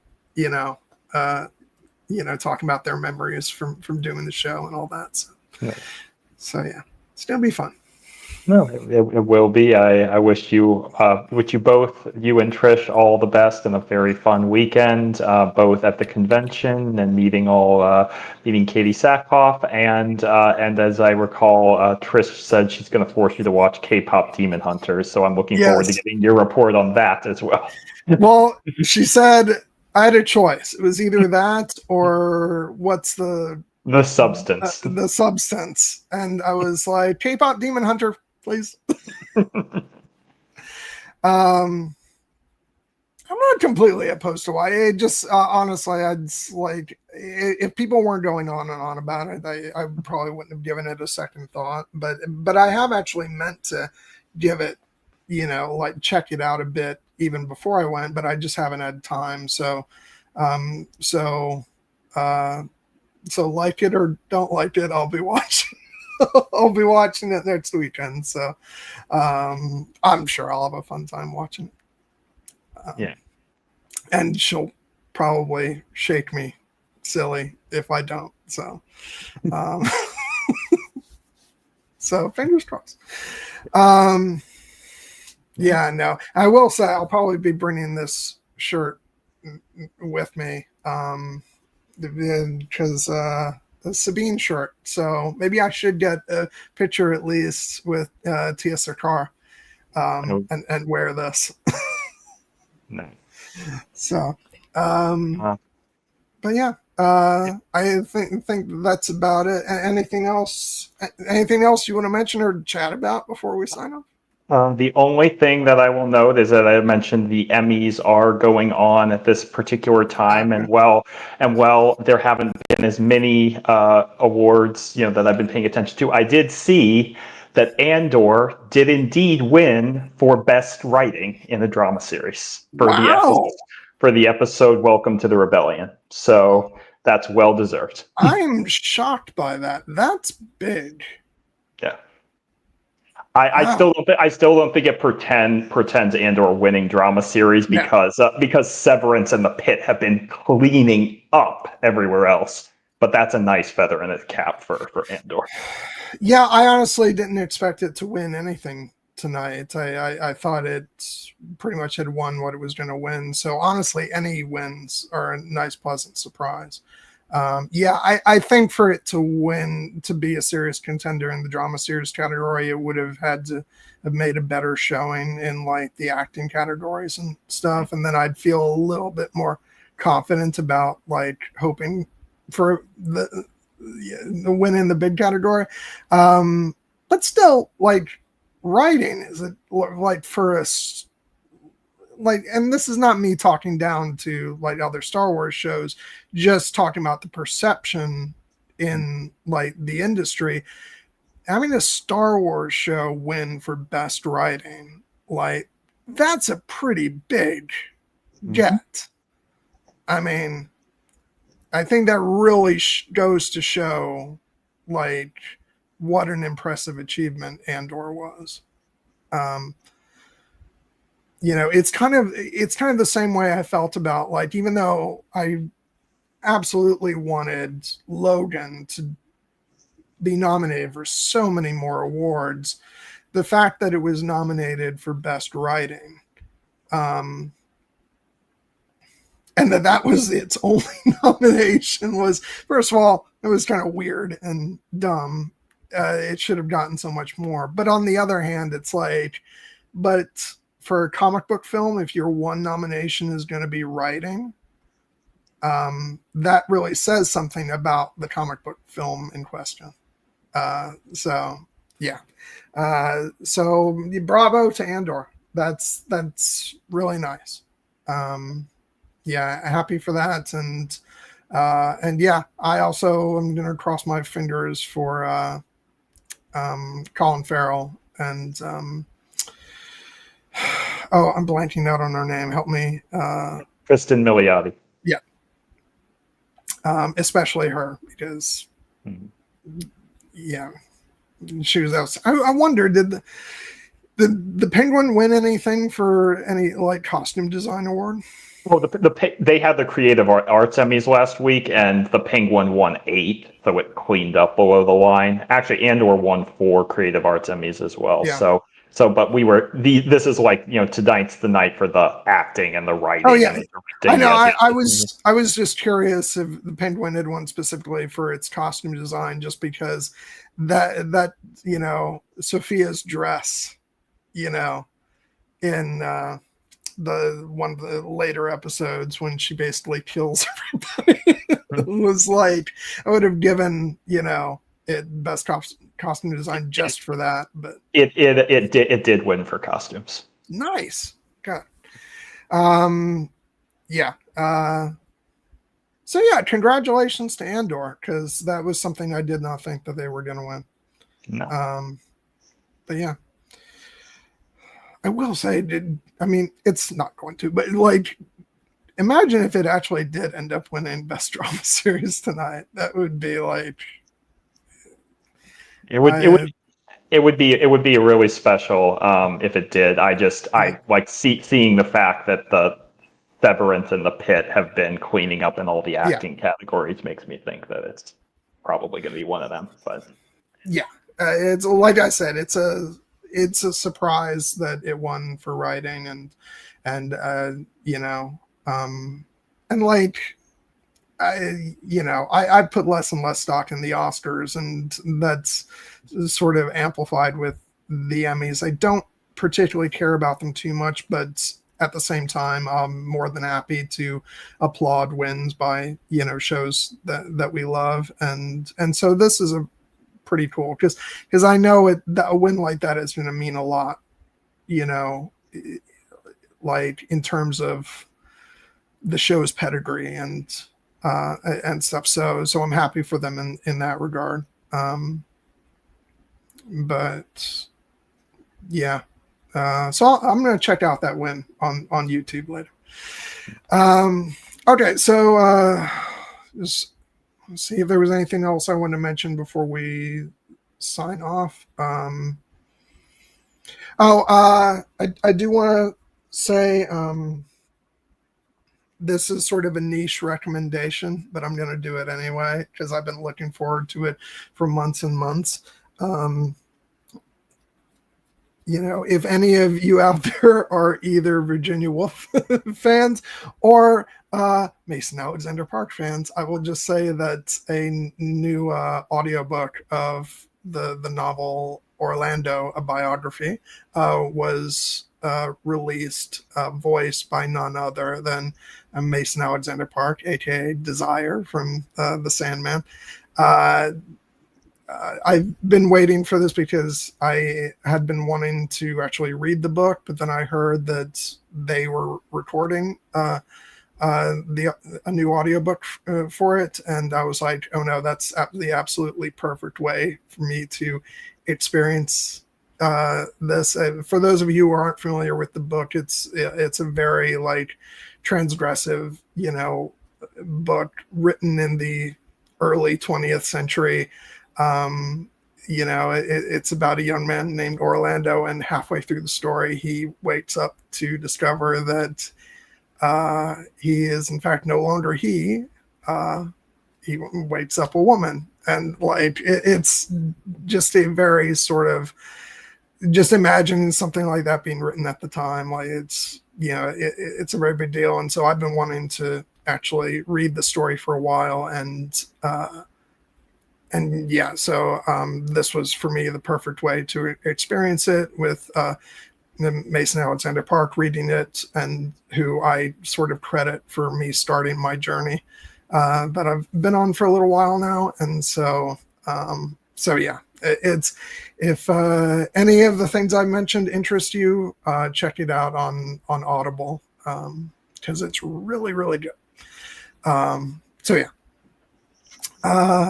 Aside from that, I don't have anything else. So, as I said, we'll be off next week, but then we'll be back the week after to talk about the rest of Alien Earth. So, you got anything else, Jared? Just again, the reminder that this having been a kind of a difficult week in our country and the world, to remember everyone that there is more that unites us than divides us, even if it rarely seems that way, and to please try and have empathy for everyone, and no matter where they come from, because you never know when, in turn, you may need that hand extended to you. Yeah, and always remember that if you need to take a time out from the awfulness of the world, give yourself permission to do that, because I think it's weeks like this that remind me that sometimes you do just need to take a breather from things, and remember that there are, even though it may seem like harder and harder these days, there are things that can bring you joy and to be happy about. So just try and remember that, and yeah, I hope you all have a wonderful evening and a good week, and good 2 weeks actually, and yeah, hopefully we won't be talking about a whole bunch of different new horrible things having happened when we come back. Hopefully I can I'll